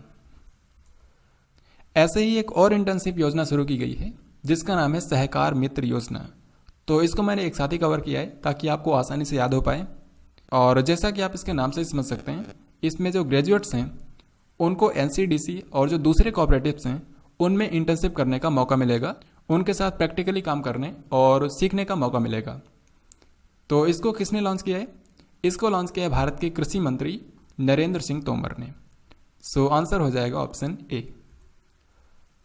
किस राज्य की सरकार ने मनरेगा की तर्ज पर मुख्यमंत्री श्रमिक योजना लॉन्च करने की अनाउंसमेंट की है? तो जिस तरीके से मनरेगा है, मनरेगा में आप जानते हैं ग्रामीण क्षेत्रों के गरीबों को 100 दिन का रोजगार दिया जाता है साल में। लेकिन जो मुख्यमंत्री श्रमिक योजना की यहाँ पर बात हो रही है, ये इसका बिल्कुल विपरीत है। इसमें जो शहरों में रहने वाले गरीब लोग हैं उनको 100 दिन का रोजगार दिया जाएगा, राइट। तो मनरेगा में ग्रामीण क्षेत्रों के जो गरीब लोग हैं उनको 100 दिन का रोजगार दिया जाता है, और जो मुख्यमंत्री श्रमिक योजना है इसमें शहरी गरीबों को रोजगार दिया जाएगा। तो ये अनाउंस किया है झारखंड के मुख्यमंत्री हेमंत सोरेन ने। सो आंसर हो जाएगा ऑप्शन सी। पद्मश्री से सम्मानित प्रीतम सिंह की हाल ही में डेथ हो गई। आपको बताना है कि ये भारत के किस भारतीय प्रबंधन संस्थान के पूर्व निदेशक थे। तो ये IIM लखनऊ के पूर्व डायरेक्टर थे। सो आंसर हो जाएगा ऑप्शन डी। अगर आप यहाँ पर इन ऑप्शंस को गौर से देखेंगे तो इस साल जो NIRF रैंकिंग जारी हुई है उसके हिसाब से भारत के जो सबसे बेस्ट मैनेजमेंट इंस्टीट्यूट्स हैं उसके क्रम में ही मैंने इनको लिखा है। तो भारत का सबसे बेस्ट मैनेजमेंट संस्थान है IIM अहमदाबाद, उसके बाद है IIM बेंगलोर, फिर उसके बाद कलकत्ता और उसके बाद लखनऊ। खैर आगे बढ़ते हैं, लेकिन उससे पहले मैं आपको बता दूं हाल ही में कई सारे लोगों की डेथ हुई है। मणिपुर, मिजोरम और झारखंड, इन तीनों राज्यों के एक पूर्व राज्यपाल थे वेद मारवाह, इनकी हाल ही में डेथ हो गई। कोविड-19 से TMC के विधायक तमुनास घोष की हाल ही में डेथ हो गई। TMC का मतलब है तृणमूल कांग्रेस पार्टी। और भारत के एक पूर्व केंद्रीय मंत्री की भी डेथ हुई है, अर्जुन चरण सेठी। यहाँ पर आप इनको देख सकते हैं, ये अटल बिहारी वाजपेयी की सरकार में भारत के केंद्रीय जल संसाधन मंत्री थे। हालांकि आज ये मंत्रालय नहीं है, इसकी जगह पर आज है जल शक्ति मंत्रालय, जिसके मंत्री हैं गजेंद्र सिंह शेखावत। ऐसे ही भारत का जो 10वां वित्त आयोग था उसके एक सदस्य थे BPR विट्ठल, इनकी भी हाल ही में डेथ हो गई है। आपको कमेंट बॉक्स में लिखकर बताना है कि इस समय कौन सा वित्त आयोग चल रहा है और उसके अध्यक्ष कौन हैं। भारतीय भारोत्तोलन महासंघ ने किस देश के उपकरणों के इस्तेमाल पर रोक लगा दी है? तो इसका आंसर आप सभी जानते हैं, आंसर है चीन। मिशेल मार्टिन ये किस देश के नए प्रधानमंत्री बन गए हैं? अभी तक इस कंट्री के प्रधानमंत्री थे लियो वराडकर, लेकिन इन्होंने इस्तीफा दे दिया था, तो उनके बाद अब बने हैं मिशेल मार्टिन। यहाँ पर बात हो रही है आयरलैंड की। आयरलैंड यूरोप महाद्वीप में है, इसकी राजधानी है डबलिन और यहाँ की करेंसी है यूरो, जो कि ज़्यादातर यूरोपियन कंट्रीज़ की करेंसी है। अब ये क्वेश्चन तो डेफिनेटली आपके एग्जाम में पूछा ही जाएगा, इनमें से एक क्वेश्चन तो पक्का पूछा जाएगा। NIRF रैंकिंग 2020 में भारत का सर्वश्रेष्ठ शैक्षणिक संस्थान कौन सा है? देखिए, सबसे पहले मैं आपको इसके बारे में डिटेल में बताता हूँ। यहाँ पर आप देख सकते हैं 2015 में भारत का जो मानव संसाधन विकास मंत्रालय है, जिसको आप शिक्षा मंत्रालय बोलते हैं, इसने नेशनल इंस्टीट्यूशनल रैंकिंग फ्रेमवर्क शुरू किया था और इसी के तहत भारत के संस्थानों को रैंक किया जाता है, राइट। और इस रैंकिंग को नाम दिया जाता है इंडिया रैंकिंग्स। तो अभी हाल ही में इंडिया रैंकिंग्स 2020 जारी हुई है, जो कि इस साल 5वां संस्करण है। तो इसमें आप देख सकते हैं टोटल 10 कैटेगरीज बनाई गई हैं। अब सबसे पहले मैं आपको बता दूं कि पिछले साल तक केवल 9 कैटेगरी थी। यहाँ पर आप जो देख रहे हैं डेंटल कैटेगरी, ये पहली बार ऐड की गई है, राइट। तो ये आपको याद रखना है कि पहली बार इसमें डेंटल कैटेगरी को शामिल किया गया है। तो इसमें मैं सबसे पहले आपको बताऊंगा अलग अलग टाइप के जो इंस्टीट्यूट्स हैं उनमें नंबर 1 इंस्टीट्यूट कौन से हैं। फिर मैं आपको बताऊंगा कि इन सब में जो ओवरऑल कैटेगरी है उसमें सबसे बेस्ट संस्थान कौन सा है। तो आइए देखते हैं एक एक करके। तो सबसे पहले बात करते हैं यूनिवर्सिटीज़ की। इसमें नंबर 1 पर है Indian institute of science Bengaluru. फिर इसके बाद इंजीनियरिंग, तो भारत में जितने भी इंजीनियरिंग से रिलेटेड संस्थान हैं उसमें नंबर 1 पर है Indian institute of technology Madras, यानी कि IIT मद्रास। इसके बाद मैनेजमेंट, तो इसका तो आंसर मैं आपको बता ही चुका हूँ, IIM अहमदाबाद। फिर इसके बाद फार्मेसी में नंबर 1 पर है जामिया हमदर्द, जो कि दिल्ली में है। फिर इसके बाद कॉलेज की कैटेगरी में नंबर 1 पर है मिरांडा हाउस, जो कि दिल्ली में है। फिर इसके बाद मेडिकल कैटेगरी में नंबर 1 पर है एम्स नई दिल्ली, जो कि ऑब्वियस सी बात है। फिर इसके बाद लॉ कैटेगरी में नंबर 1 पर है national law school of India university, जो कि बेंगलुरु में है। फिर इसके बाद हम आर्किटेक्चर की बात करते हैं, वास्तुकला। इसमें नंबर 1 पर है IIT खड़गपुर। और लास्ट में है डेंटल, जो कि पहली बार ऐड किया गया है, सो ये पूछा जा सकता है। इसमें नंबर 1 पर है Maulana Azad Institute of Dental Sciences Delhi. अब अलग अलग कैटेगरीज में मैंने आपको सारे इंस्टीट्यूट्स में जो बेस्ट इंस्टीट्यूट हैं उनको बता दिया है। अब हम देखते हैं कि भारत में सबसे बेस्ट संस्थान कौन से हैं।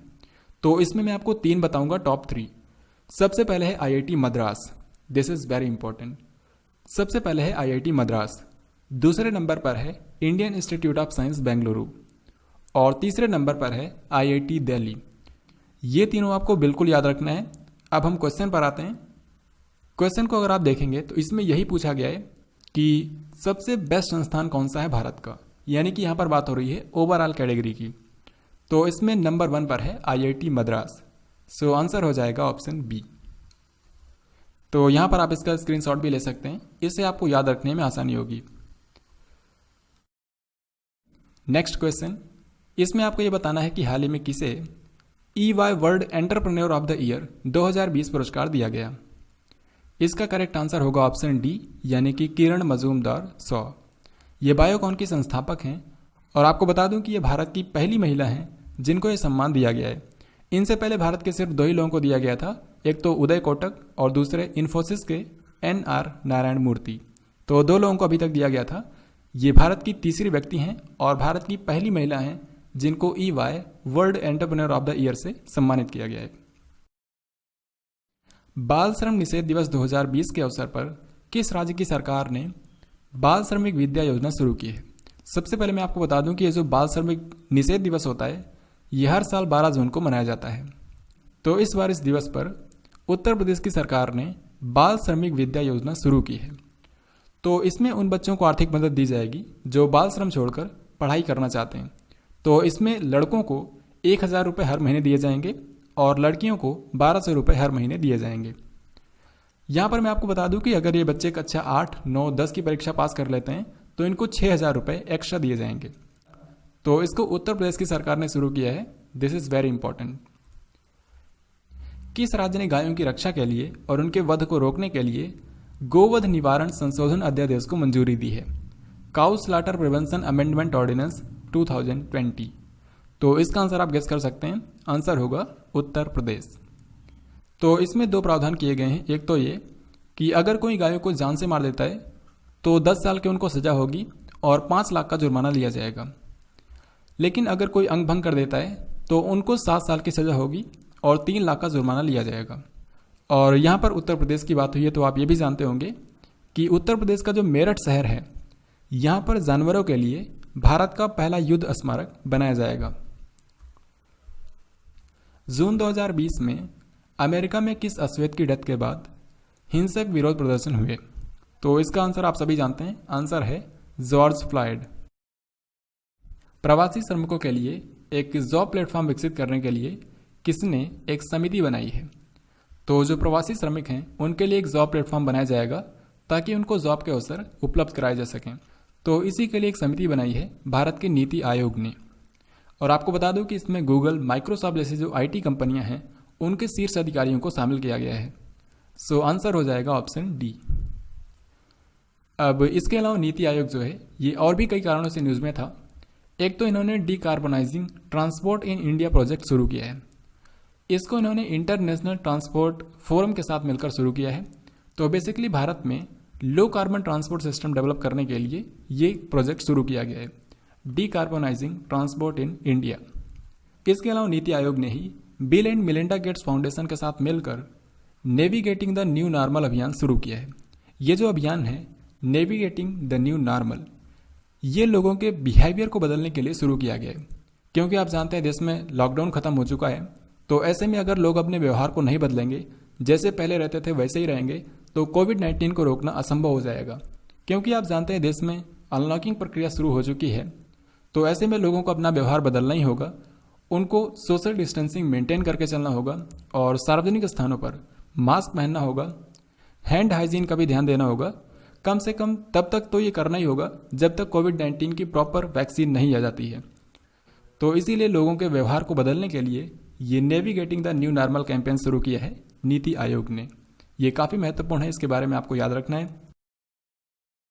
ये क्वेश्चन वेरी इंपॉर्टेंट है। इसमें यह पूछा जा रहा है कि किस स्पेस एजेंसी ने अपने liquid cooling and heating garments के लिए पेटेंट प्राप्त किया है? तो इसका आंसर तो आप जानते ही होंगे, लेकिन उससे पहले मैं आपको बता दूं कि ये जो liquid cooling and heating garments होता है, ये एक सूट है जिसको अंतरिक्ष यात्री अंतरिक्ष में जाने पर पहनते हैं। तो इस सूट की खास बात यह है कि इसको लंबे समय तक पहना जा सकता है और इससे स्किन पर जलन भी नहीं होती है और इन्फेक्शन का खतरा भी नहीं होता है। तो अब बात आती है कि इसको बनाया किसने है। इसको बनाया है भारत की ही स्पेस एजेंसी ने, यानी कि हमारी इसरो ने। इसरो का हेडक्वार्टर है बेंगलुरु में और इसके इस समय अध्यक्ष हैं के सिवान, जिनको वान कर्मन पुरस्कार के लिए भी चुना गया है। नेक्स्ट क्वेश्चन इंडियन रेलवे से है। इसमें आपसे ये पूछा जा रहा है कि भारतीय रेलवे ने पहली बार 12,000 हार्स पावर का एक इलेक्ट्रिक इंजन बनाया है, जो कि पूरी दुनिया का सबसे पावरफुल इलेक्ट्रिक इंजन है। तो इसका परिचालन शुरू हो गया है, यानी कि ये ऑपरेशनल हो गया है। आपको बताना है कि इस इंजन का नाम क्या है। तो इसका नाम है वैग 12। सो आंसर हो जाएगा ऑप्शन ए। इसमें आपसे ये भी पूछ सकते हैं कि इसको बनाया कहाँ पर गया है। इसको बनाया गया है इलेक्ट्रिक लोकोमोटिव फैक्ट्री माधेपुरा में, जो कि बिहार में है। तो बिहार के माधेपुरा में इसको बनाया गया है। हार्स पावर आप जानते होंगे पावर की यूनिट होती है, और एक हार्स पावर में 746 वाट होते हैं। इनमें से किस कंपनी ने शहरी और ग्रामीण क्षेत्रों के लिए सरल होम लोन योजना शुरू की है? तो सरल नाम की होम लोन योजना शुरू की है ICICI home finance company limited ने। यह है मुंबई में। तो ये जो सरल नाम की होम लोन योजना शुरू की गई है, ये आर्थिक रूप से कमज़ोर लोगों के लिए है। तो इसमें जिनकी इनकम एक साल में 3 से 6 लाख रुपए तक है, वो इसके तहत 35 लाख रुपए तक का लोन ले सकते हैं। हालांकि ये कंडीशन है कि जो मकान होना चाहिए वो घर की महिला के नाम पर होना चाहिए। यहाँ पर आपके सामने 4 राज्यों के नाम लिखे हैं: तेलंगाना, राजस्थान, आंध्र प्रदेश और उत्तर प्रदेश। आपको ये बताना है कि इनमें से किस राज्य ने जगन्नाथ चेडाडू योजना शुरू की है। तो नाम से ही आप समझ गए होंगे, आंसर हो जाएगा आंध्र प्रदेश। तो ये जो योजना है, इसमें बेसिकली 3 कम्युनिटीज़ पर फोकस किया गया है जिन्होंने कोविड-19 महामारी के कारण अपनी आजीविका खो दी है: टेलर्स, बार्बर्स और वाशरमैन। तो ये जो योजना है, इसके तहत इन लोगों को 10,000 रुपये की आर्थिक सहायता दी जाएगी। तो इसको शुरू किया है आंध्र प्रदेश की सरकार ने। यहाँ के मुख्यमंत्री हैं YS जगन मोहन रेड्डी, और यहाँ पर 3 राजधानियाँ बनाने की भी बात चल रही है। आंध्र प्रदेश की एक और योजना है YSR कापू निस्तम योजना। इसके तहत जो पात्र महिलाएं होंगी उनको हर साल कितने रुपए दिए जाएंगे? जो पिछले क्वेश्चन मैंने आपको बताया था, ये एक ही बार में दिया जाएगा इनकी हेल्प करने के लिए, यानी कि ये बार बार नहीं दिया जाएगा, एक ही बार 10,000 रुपये दिए जाएंगे। अब ये जो YSR कापू निस्तम योजना है, इसमें जो पात्र महिलाएं होंगी इनको हर साल एक फिक्स्ड अमाउंट दिया जाएगा। तो ये है 15,000 रुपये प्रति वर्ष। सो आंसर हो जाएगा ऑप्शन सी। लेकिन ये हमेशा के लिए नहीं है, ये केवल 5 साल के लिए ही लागू होगा। मतलब आंध्र प्रदेश में जो कापू समुदाय है, उनमें जो पात्र महिलाएं हैं उनको अगले 5 सालों तक हर साल 15,000 रुपये दिए जाएंगे, यानी कि टोटल 75,000 रुपये दिए जाएंगे।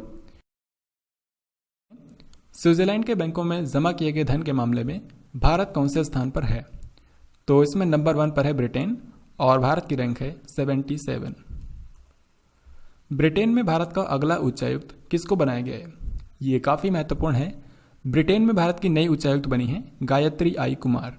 इन्होंने रुचि घनश्याम का स्थान लिया है।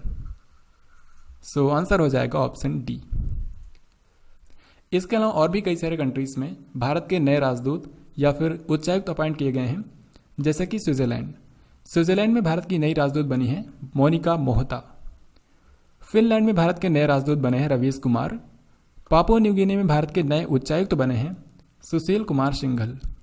और फिलीपींस में भारत के नए राजदूत बने हैं शंभू S कुमारन। ये मैंने उन्हीं को लिखा है जो इंपॉर्टेंट है, जो आपके एग्जाम में आ सकते हैं। वैसे तो कई सारे अपॉइंटमेंट्स हुई हैं। धर्मनिरपेक्षता के लिए रिचर्ड डॉकिंस पुरस्कार प्राप्त करने वाले पहले भारतीय कौन बने हैं? तो ये भारत के मशहूर गीतकार और पटकथा लेखक हैं जावेद अख्तर। तो इनको ये सम्मान पहली बार दिया गया है। ये पहले भारतीय हैं जिनको रिचर्ड डॉकिंस पुरस्कार दिया गया है। सो आंसर हो जाएगा ऑप्शन ए। पिछले 5 सालों में भारत में एशियाई शहरों की संख्या 523 से बढ़कर कितनी हो गई है? देखिए, आपको पता होगा एशियाई शहर भारत में एक ही राज्य में पाए जाते हैं, और वो है गुजरात। और गुजरात में भी एक नेशनल पार्क है जिसका नाम है गिर नेशनल पार्क। तो यहाँ पर एशियाई शहर पाए जाते हैं। तो पिछली बार जब काउंटिंग हुई थी 2015 में, तब यहाँ पर शहरों की संख्या थी 523।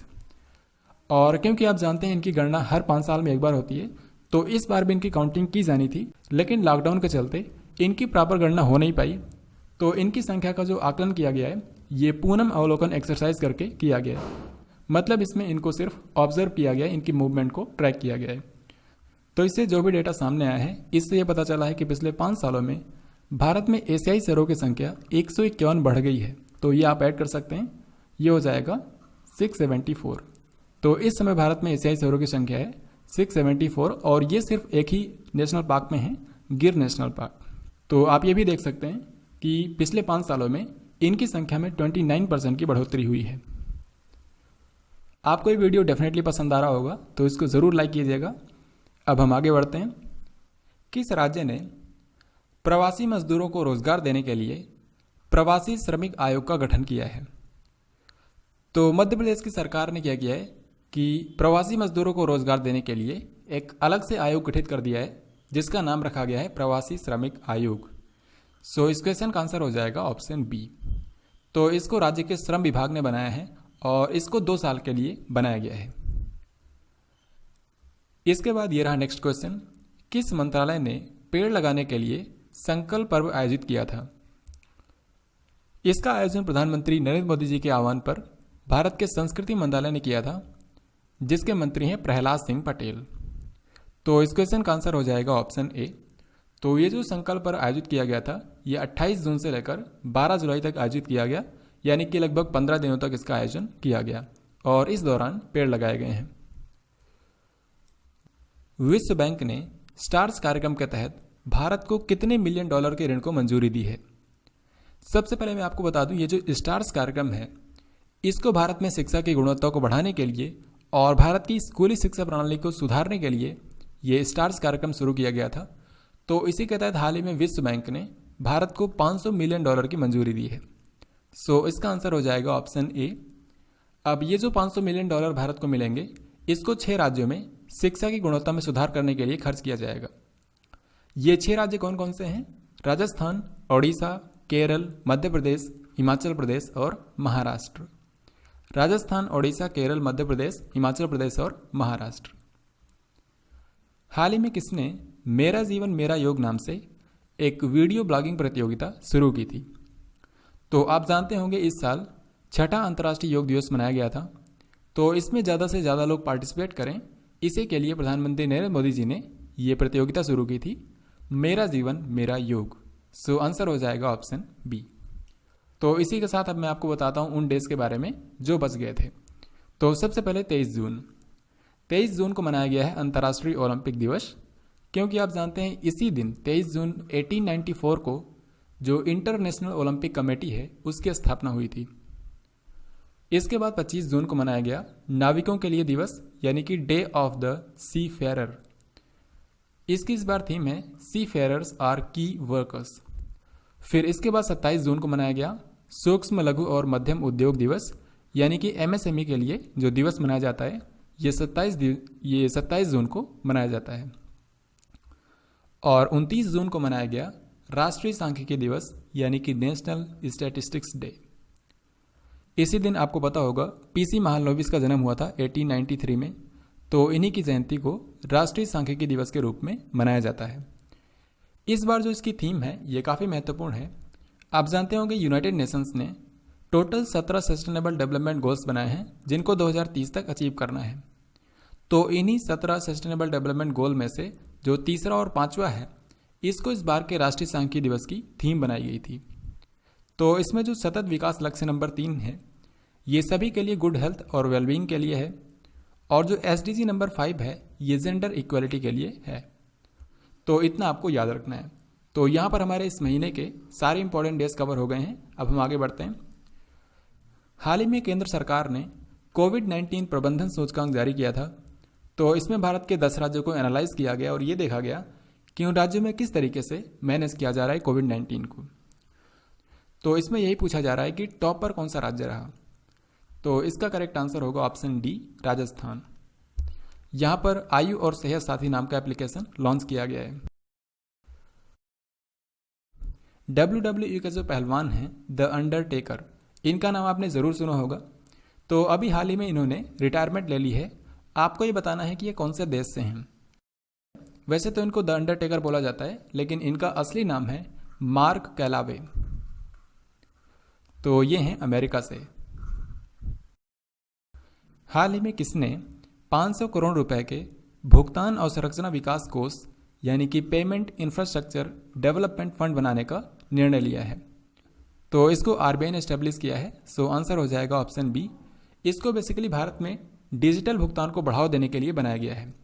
तो इसके तहत हमारे जो पूर्वोत्तर राज्य हैं या फिर जो भारत के छोटे शहर हैं, जहाँ पर ऐसे छोटे व्यापारी भी हैं जो कि डिजिटल पेमेंट को रिसीव नहीं कर सकते हैं, तो इन सब शहरों में पॉइंट ऑफ सेल उपकरण लगाए जाएंगे, जिससे आसानी से डिजिटल पेमेंट किया जा सके। तो इसको आरबीआई ने शुरू किया है, ये आपको याद रखना है। अब इसके बाद नेक्स्ट क्वेश्चन है, वित्तीय वर्ष 2019-20 में भारत को सर्वाधिक प्रत्यक्ष विदेशी निवेश कौन से देश से प्राप्त हुआ है? अगर आपने इस वीडियो को ध्यान से देखा होगा तो डेफिनेटली आप इसका राइट आंसर कर सकते हैं। तो मैंने आपको बताया था कि 2019-20 में भारत को टोटल एफडीआई मिला था $51 बिलियन। इस मामले में भारत 9वें स्थान पर है और इस $51 बिलियन में से सबसे ज़्यादा भारत को मिला है सिंगापुर से, और यही इस क्वेश्चन में पूछा गया है। सो आंसर हो जाएगा ऑप्शन ए। यहाँ पर आप दूसरे कंट्रीज़ को भी देख सकते हैं जहाँ से भारत को सबसे ज़्यादा एफडीआई मिला है। नंबर 1 पर है सिंगापुर, फिर मॉरिशस, नीदरलैंड और America. Next question and very important, जनजातीय छात्रों के छात्रावासों के लिए आईएसओ सर्टिफिकेशन पाने वाला भारत का पहला राज्य कौन सा है? तो इसका राइट आंसर होगा ओडिशा। तो ओडिशा भारत का पहला राज्य बन गया है जहां पर जो ट्राइबल स्टूडेंट्स के लिए हॉस्टल्स हैं उसके लिए आईएसओ सर्टिफिकेशन दिया गया है। आज तक कभी भी भारत और ऑस्ट्रेलिया के बीच वर्चुअल शिखर सम्मेलन नहीं हुआ था, तो इस साल कोविड-19 की वजह से पहली बार भारत और ऑस्ट्रेलिया के बीच वर्चुअली शिखर सम्मेलन का आयोजन किया गया।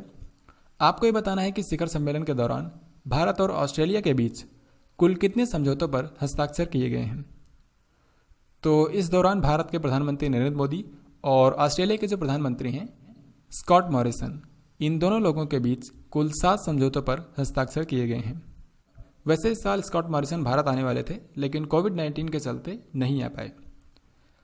स्वास्थ्य कर्मियों की मदद के लिए किस राज्य में कोविड-19 वार वार्ड बनाया गया है? तो इसको बनाया गया है त्रिपुरा में। सो आंसर हो जाएगा ऑप्शन सी। तो इसको भी जो कोविड-19 के मरीज हैं उन तक दवाइयाँ, भोजन और दूसरी आवश्यक चीज़ें पहुँचाने के लिए बनाया गया है। किस राज्य के एक छात्र ने, जिनका नाम है प्रतीक तिरोड़कर, यहाँ पर आप इनको देख भी सकते हैं, तो इन्होंने कोविड-19 अस्पतालों के लिए कोरोबॉट नाम का एक इंटरनेट कंट्रोल्ड रोबोट बनाया है।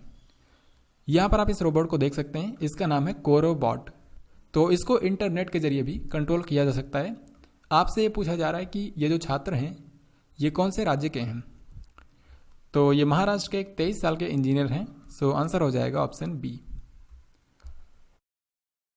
आप जानते हैं यूनाइटेड नेशन में टोटल 6 अंग हैं और उन्हीं में से एक है संयुक्त राष्ट्र महासभा, यूनाइटेड नेशन जनरल असेंबली। तो आपको बताना है इसके 75वें सत्र का अध्यक्ष किसको चुना गया है। तो हर साल एक अध्यक्ष चुना जाता है यूनाइटेड नेशन जनरल असेंबली के लिए। तो इस साल इसका 75वां सत्र शुरू होगा सितंबर से। तो उसी के लिए अध्यक्ष बनाया गया है वोल्कर बोजकिर को। ये तुर्की के हैं, ये भी आपको याद रखना है। और अभी जो इसके अध्यक्ष हैं यहाँ पर आप इनको देख सकते हैं, इनका नाम है तिजानी मोहम्मद बांदे और ये हैं पुर्तगाल से। तो अभी हैं तिजानी मोहम्मद बांदे, लेकिन सितंबर महीने से जब इसका 75वां सत्र शुरू होगा तो अध्यक्ष बन जाएंगे वोल्कन बोजकिर। जैव विविधता को बढ़ावा देने के लिए किस भारतीय एनजीओ को मोनाको फाउंडेशन अवार्ड 2020 दिया गया है? मोनाको फाउंडेशन अवार्ड 2020 दिया गया है डेक्कन डेवलपमेंट सोसाइटी नाम के एनजीओ को, जो कि हैदराबाद में है। भारत के सुरक्षा कर्मियों को कोरोना वायरस से बचाने के लिए जर्मी क्लीन नाम का कीटाणु शोधन कक्ष किसने विकसित किया है?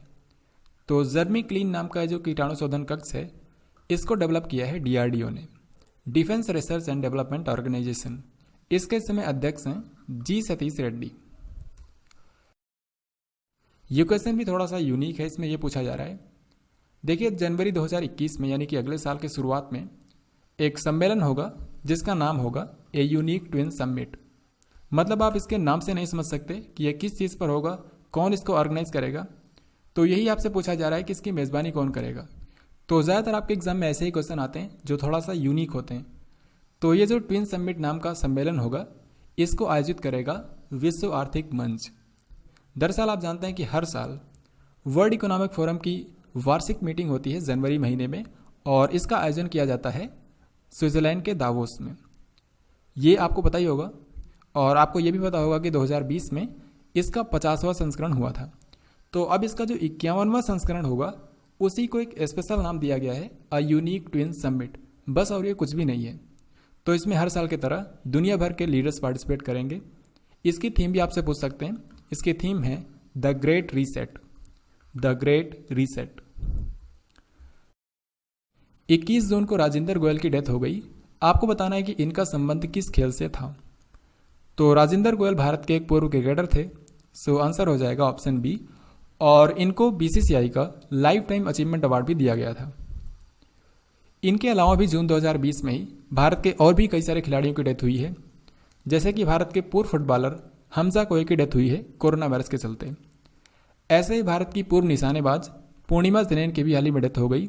इन्होंने कोच के रूप में भी अपनी सेवाएं दी थी। और भारत के पूर्व बास्केटबॉल खिलाड़ी के रघुनाथ की हाल ही में डेथ हो गई। कोविड-19 के बारे में सही जानकारी देने के लिए भारत ने 12 अन्य देशों के साथ मिलकर यूनाइटेड नेशन में किस पहल का नेतृत्व किया है। देखिए गया है कि यूनाइटेड नेशन ने लोगों को कोविड-19 के बारे में सटीक जानकारी देने के लिए एक पहल शुरू की है, जिसका नाम है सत्यापित यानी कि वेरीफाइड। तो ये जो वेरीफाइड नाम की पहल शुरू की गई है, इसको भारत ने यूनाइटेड नेशन में इसको लीड किया है। तो इस क्वेश्चन का आंसर होगा ऑप्शन बी। भारतीय वायुसेना ने एक एयरबॉर्न रेस्क्यू पॉड विकसित किया है। आपको बताना है कि इसका नाम क्या है।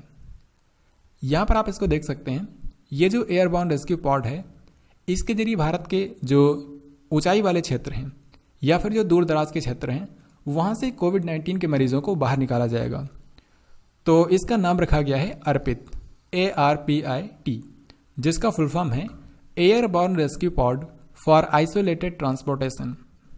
तो इस क्वेश्चन का आंसर हो जाएगा ऑप्शन ए। हमारी भारतीय वायुसेना के इसमें प्रमुख हैं air chief marshal Rakesh Kumar Singh Bhadauria. किस राज्य की सरकार ने ग्रामीण क्षेत्रों के वरिष्ठ नागरिकों के लिए पंचवटी योजना शुरू की है। इस क्वेश्चन का राइट आंसर हो जाएगा ऑप्शन सी, यानी कि हिमाचल प्रदेश। अब ये जो पंचवटी योजना है, इसके तहत हमारे जो ग्रामीण क्षेत्रों के वरिष्ठ नागरिक हैं, जो सीनियर सिटीजन्स हैं, उनके एंटरटेनमेंट के लिए वहाँ पर पार्क बनाए जाएंगे और बगीचे बनाए जाएंगे। तो पंचवटी योजना को शुरू किया है हिमाचल प्रदेश की सरकार ने। यहाँ पर एक अभियान भी शुरू किया गया था, एक्टिव केस फाइंडिंग कैंपेन। हाल ही में IMD ने विश्व प्रतिस्पर्धा सूचकांक 2020 जारी किया है। आपको बताना है कि इसमें भारत कौन से स्थान पर है। तो ये मेरे ख्याल से इस साल का पहला इंडेक्स ऐसा होगा जिसमें पिछले साल जो रैंक थी भारत की, वही इस बार भी है। तो इसमें भारत की रैंक है 43rd। सो आंसर हो जाएगा ऑप्शन ए। पिछले साल भी भारत की यही रैंक थी, इस बार भी यही है। इसमें नंबर 1 पर है सिंगापुर। यहां पर आप देख सकते हैं जो IMD है, इसको बोलते हैं international institute of management development. ये एक बिजनेस स्कूल है जो कि स्विट्जरलैंड के लॉजेन में है।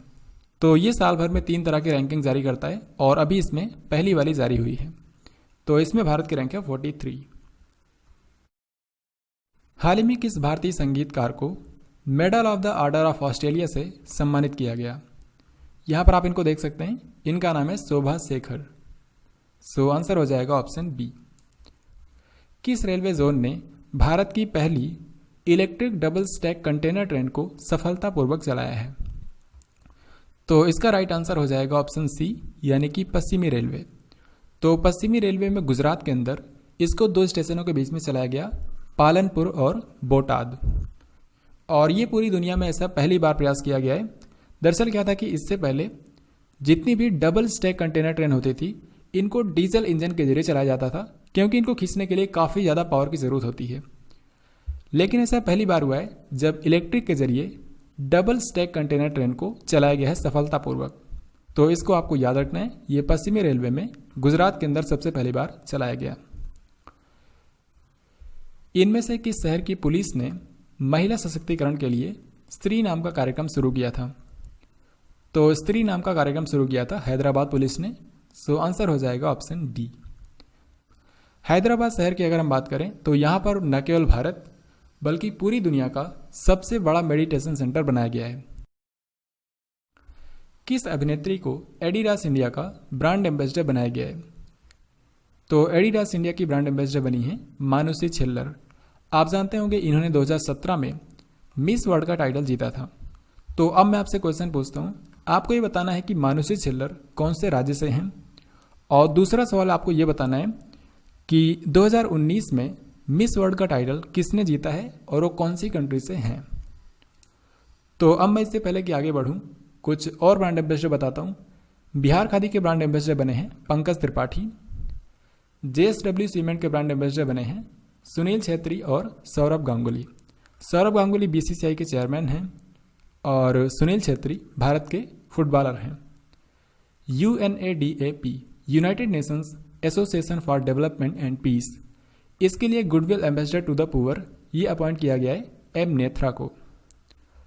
और इस साल कनाडा में जो 45वां टोरंटो इंटरनेशनल फिल्म फेस्टिवल होगा, इसके लिए एम्बेसडर बनाया गया है प्रियंका चोपड़ा और अनुराग कश्यप को। तो ये सारे एम्बेसडर्स आपको याद रखने हैं। एथलेटिक्स इंटीग्रिटी यूनिट ने गोमती मारी मुथु पर 4 साल के लिए बैन लगा दिया है। आपको बताना है कि ये कौन से राज्य से है। आपको याद होगा पिछले साल जो एशियन एथलेटिक्स चैंपियनशिप हुई थी, उसमें इन्होंने 800 मीटर के अंदर गोल्ड मेडल जीता था।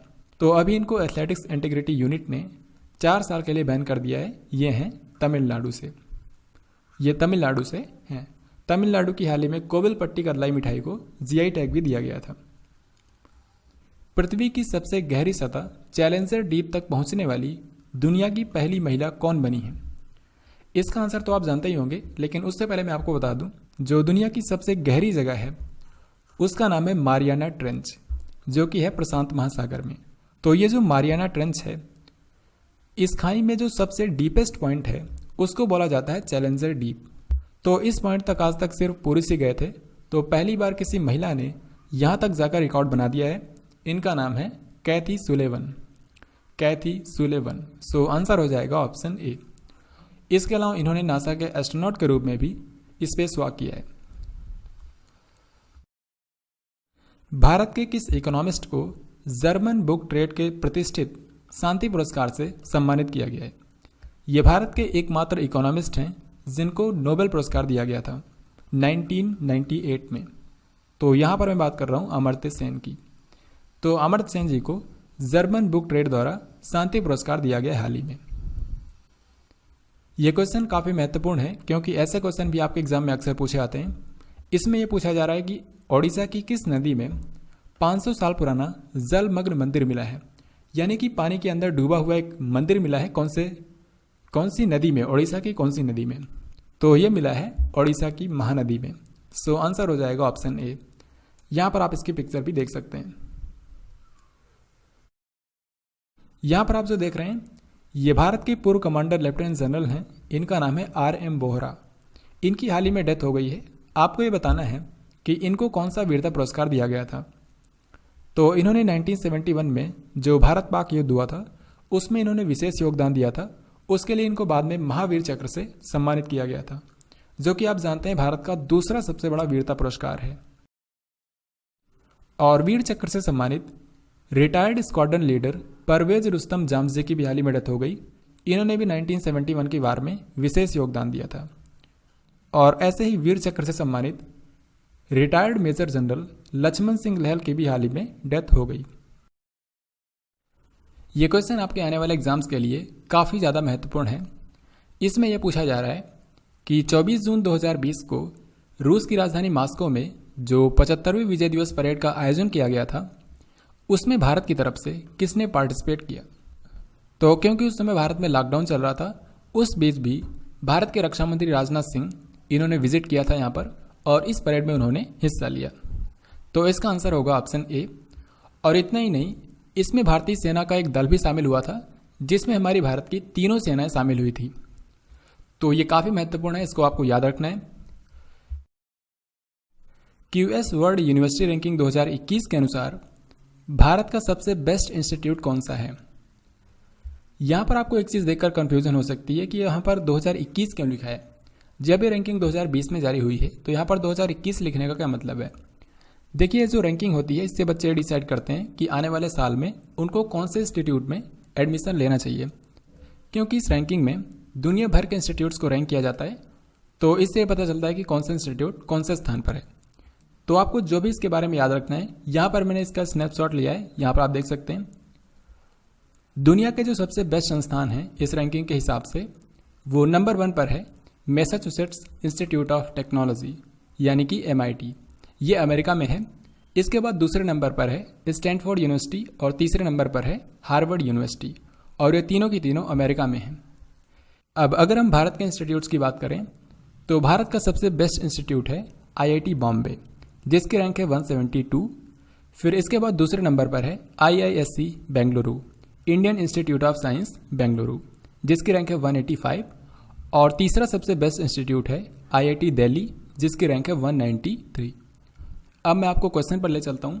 यहाँ पर पूछा गया है कि भारत का सबसे बेस्ट इंस्टीट्यूट कौन सा है, तो आंसर हो जाएगा option A IIT Bombay. Bharat के बाहर विश्व के पहले योग विश्वविद्यालय का उद्घाटन किस शहर में किया गया है, तो भारत के बाहर दुनिया का पहला योग विश्वविद्यालय बनाया गया है अमेरिका के लॉस एंजल्स में। यहीं पर आप जानते होंगे 2028 के ओलंपिक गेम्स भी होंगे। तो लॉस एंजल्स में भारत के बाहर दुनिया का पहला योग विश्वविद्यालय बनाया गया है।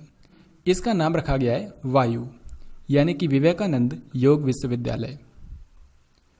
2020-21 के लिए यानी कि जो वित्तीय वर्ष अभी चल रहा है, इसके लिए भारतीय उद्योग परिसंघ यानी कि CII का अध्यक्ष किसको बनाया गया है, तो यहाँ पर इमेज में देखकर आप समझ गए होंगे। इनका नाम है उदय कोटक, जो कि कोटक महिंद्रा बैंक के MD और CEO हैं। तो इनको मौजूदा वित्तीय वर्ष के लिए भारतीय उद्योग परिसंघ का अध्यक्ष बना दिया गया है। कोविड-19 मरीजों के लिए सबसे ज़्यादा 1 लाख बेड तैयार करने वाला भारत का पहला राज्य कौन सा है, तो इसका राइट आंसर होगा ऑप्शन डी, यानी कि उत्तर प्रदेश। इसके अलावा यहाँ के जो मुख्यमंत्री हैं योगी आदित्यनाथ, इन्होंने हाल ही में अनाउंस किया है कि शहीदों के परिवारों को जो 25 लाख रुपए की आर्थिक सहायता दी जाती है, अब इसको बढ़ाकर 50 लाख रुपए कर दिया जाएगा, यानी कि सीधे डबल कर दिया जाएगा। तो इतना आपको याद रखना है।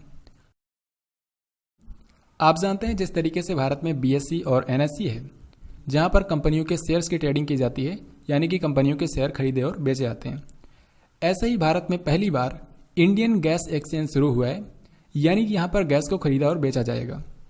तो आपको ये बताना है कि ये जो प्लेटफॉर्म बनाया गया है इंडियन गैस एक्सचेंज, इसका शुभारंभ किसने किया है, तो इसको शुरू किया है भारत के पेट्रोलियम और प्राकृतिक गैस मंत्री धर्मेंद्र प्रधान ने। Legend of Suheldev, the king who saved India, आपको ये बताना है कि ये जो किताब है इसको किसने लिखा है।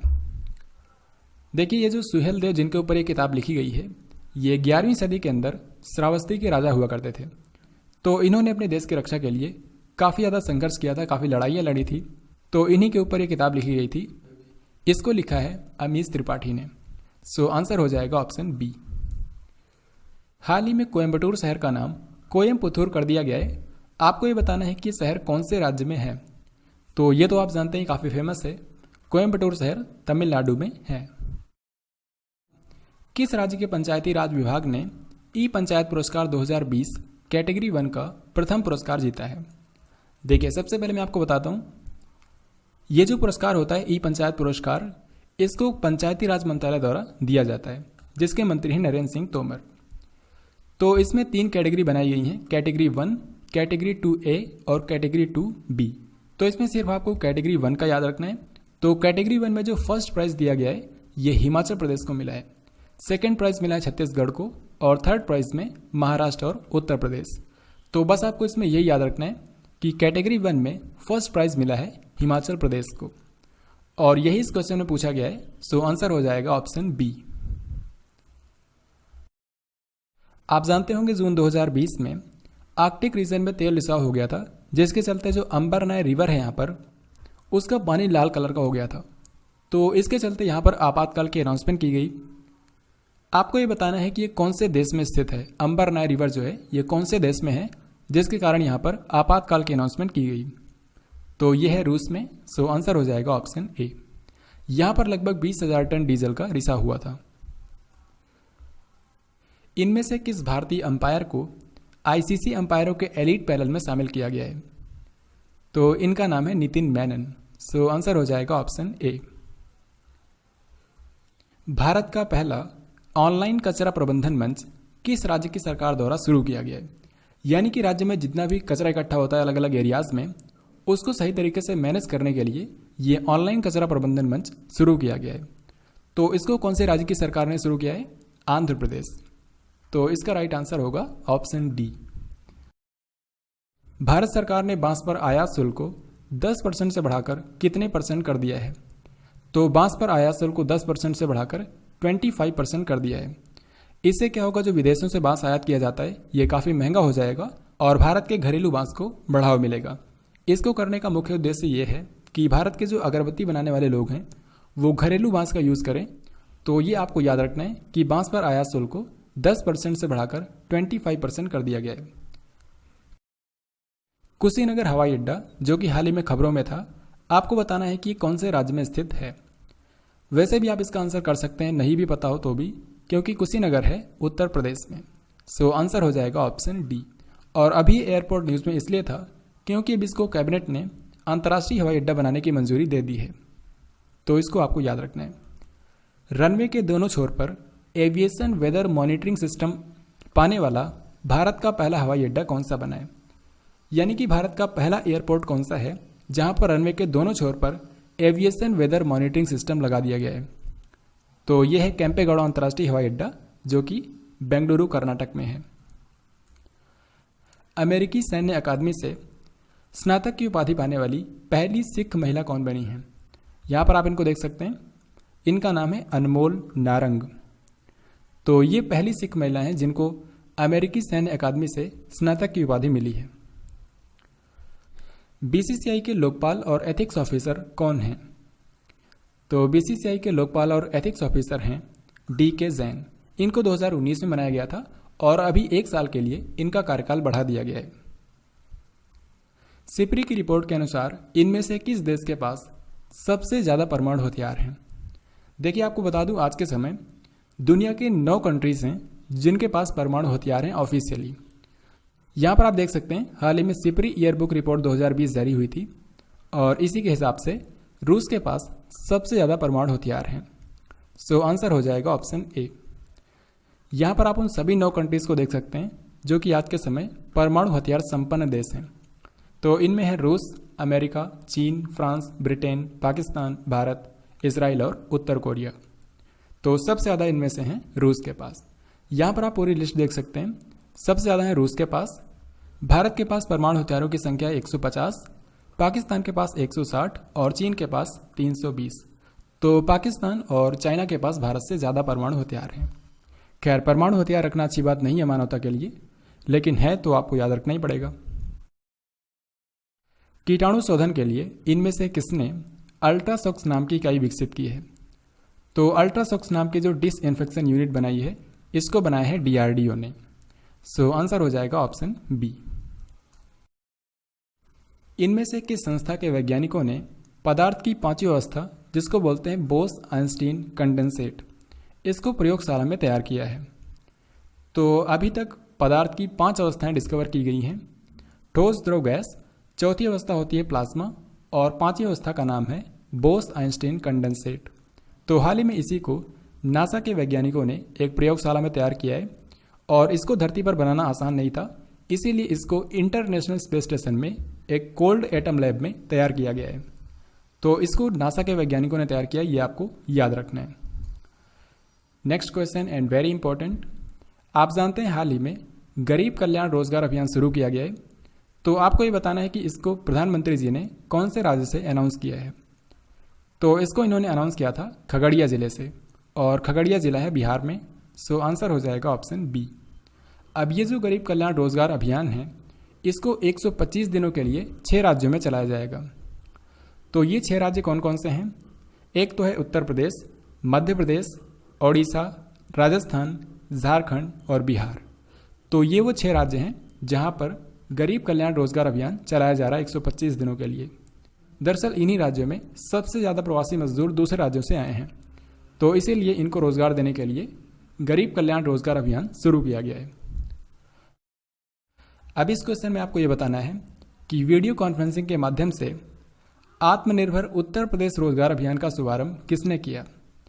तो इसका भी आंसर आप जानते होंगे, आंसर होगा नरेंद्र मोदी जी।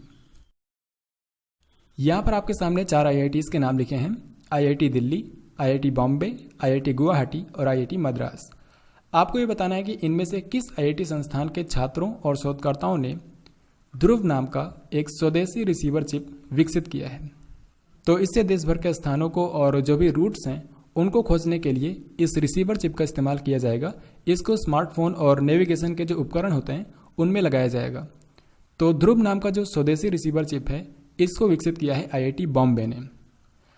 यहाँ पर आप एक चीज़ पूछ सकते हैं कि ये जो चिप बनाया गया है ये डेटा इसको कहाँ से मिलेगा।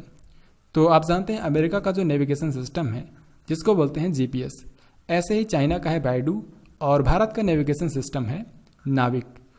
तो ये जो चिप बनाया गया है ये जीपीएस यानी कि अमेरिका का जो नेविगेशन सिस्टम है और जो भारत का नेविगेशन सिस्टम है नाविक, इन दोनों से डेटा रिसीव करेगा। अब इस क्वेश्चन का आंसर आप इजीली कर सकते हैं। बायडू नेविगेशन सैटेलाइट सिस्टम ये कौन से देश का है? तो इसका आंसर हो जाएगा चीन। और अब ये न्यूज़ में इसलिए था क्योंकि इसका जो सबसे आखिरी सैटेलाइट है उसको भी सफलतापूर्वक लॉन्च कर दिया गया है। तो अब ये जो चाइना का नेविगेशन सिस्टम है ये पूरी तरीके से कंप्लीट हो चुका है। ये क्वेश्चन मोस्ट इंपॉर्टेंट है। इसमें यह पूछा जा रहा है कि भारत को किन 2 सालों के लिए संयुक्त राष्ट्र सुरक्षा परिषद का अस्थायी सदस्य चुना गया है। देखिए आपको पता होगा जो यूनाइटेड नेशन सिक्योरिटी काउंसिल है इसमें टोटल 15 सदस्य होते हैं। 5 होते हैं अस्थायी जो कि आप जानते हैं रूस, चीन, फ्रांस, ब्रिटेन और अमेरिका। इसके अलावा 10 इसमें नॉन परमानेंट मेंबर होते हैं। अब ये जो 10 नॉन परमानेंट मेंबर हैं इनको 2 साल के लिए चुना जाता है। यानी कि अगर किसी भी देश को नॉन परमानेंट मेंबर बनाया जाता है तो वो 2 साल के लिए रहता है। तो हाल ही में भारत को जिन 2 सालों के लिए इसकी अस्थायी सदस्यता मिली है ये 2 साल हैं, 2021 और 2022। सो आंसर हो जाएगा ऑप्शन बी। ऐसा नहीं है कि भारत को पहली बार इसकी नॉन परमानेंट मेंबरशिप मिली है। इससे पहले भी भारत 7 बार इसका अस्थायी सदस्य रह चुका है। तो 8वीं बार भारत को इसकी अस्थायी सदस्यता मिली है। यहाँ पर मैं आपको एक चीज़ और बताना चाहूँगा कि साल के 12 महीने में हर एक महीने में एक सदस्य को इसका अध्यक्ष बनाया जाता है। जो मैंने आपको 15 कंट्रीज बताए हैं इनमें से एक कंट्री को 1 महीने के लिए इसका अध्यक्ष बनाया जाता है। तो भारत क्योंकि 2021 और 2022 में इसका सदस्य होगा, लेकिन जो अगस्त 2021 का महीना होगा उसमें भारत इसकी अध्यक्षता भी करेगा। ये आपको याद रखना है। यहाँ से क्वेश्चन भी आपके एग्जाम में पूछा जा सकता है। 1987 बैच की आईएएस ऑफिसर विनी महाजन को किस राज्य की पहली महिला मुख्य सचिव अपॉइंट किया गया है? तो विनी महाजन हाल ही में पंजाब के मुख्य सचिव बनी हैं। सो आंसर होगा ऑप्शन सी। सुर्खियों में रही गलवान घाटी भारत के किस राज्य या फिर केंद्र शासित प्रदेश में है? तो इसका राइट आंसर हो जाएगा ऑप्शन ए यानी कि लद्दाख। यहाँ पर आप इस मैप में देख सकते हैं, यहाँ पर है गलवान घाटी और जून 2020 में 15 जून की बात है, यहाँ पर भारत और चीन के सैनिकों के बीच हिंसक झड़प हुई जिसमें भारत के 20 सैनिक शहीद हो गए। हालांकि इसमें चीन के और भी ज़्यादा सैनिक मारे गए थे, लेकिन उससे हमको कोई मतलब नहीं, हमारे 20 सैनिक शहीद हो गए, ये आपको याद रखना है। इनमें से किस संस्थान ने पवित्रापति नाम का एक बायोडिग्रेडेबल फेस मास्क विकसित किया है? तो क्योंकि एक बायोडिग्रेडेबल फेस मास्क है इसलिए इसको आसानी से डिकम्पोज किया जा सकता है और इसका एनवायरनमेंट पर भी कोई नुकसान नहीं होगा। तो इसको बनाया है defence institute of advanced technology, जो कि आप जानते हैं पुणे में है। सो आंसर हो जाएगा ऑप्शन ए। तो इसी के साथ इस महीने के सारे इंपॉर्टेंट क्वेश्चंस कवर हो गए हैं। अब आपके लिए 3 क्वेश्चंस हैं, इसी वीडियो पर हैं। आपको इनका राइट आंसर कमेंट बॉक्स में लिखकर बताना है। सबसे पहला क्वेश्चन, पर्यावरण प्रदर्शन सूचकांक 2020 में कौन सा देश पहले स्थान पर रहा? दूसरा क्वेश्चन है, खाद्य सुरक्षा सूचकांक 2019-20 में बड़े राज्यों की श्रेणी में कौन सा राज्य ने शीर्ष स्थान हासिल किया है? और तीसरा और लास्ट क्वेश्चन है कि NIRF के तहत जो इंडिया रैंकिंग 2020 जारी हुई थी इसमें कौन सी कैटेगरी को पहली बार शामिल किया गया? तो अगर आपने इस वीडियो को ध्यान से देखा होगा तो आप डेफिनेटली इन तीनों क्वेश्चंस का राइट आंसर कर पाएंगे। तो ये था आज का कंप्लीट वीडियो जिसमें हमने पूरे जून महीने की सबसे महत्वपूर्ण करंट अफेयर्स को कवर कर लिया है। तो अगर आने वाले समय में आपको कोई भी एग्जाम है तो आप इसको 1 से 2 बार रिवाइज करके जा सकते हैं। जो भी क्वेश्चंस आएंगे जून महीने से वो आपको इसी वीडियो से देखने को मिलेंगे। तो अगर आपको ये वीडियो पसंद आया है तो इसको लाइक ज़रूर करें। Thanks for watching this video. इसके बाद जुलाई की करंट अफेयर्स बहुत ही जल्द आने वाली है।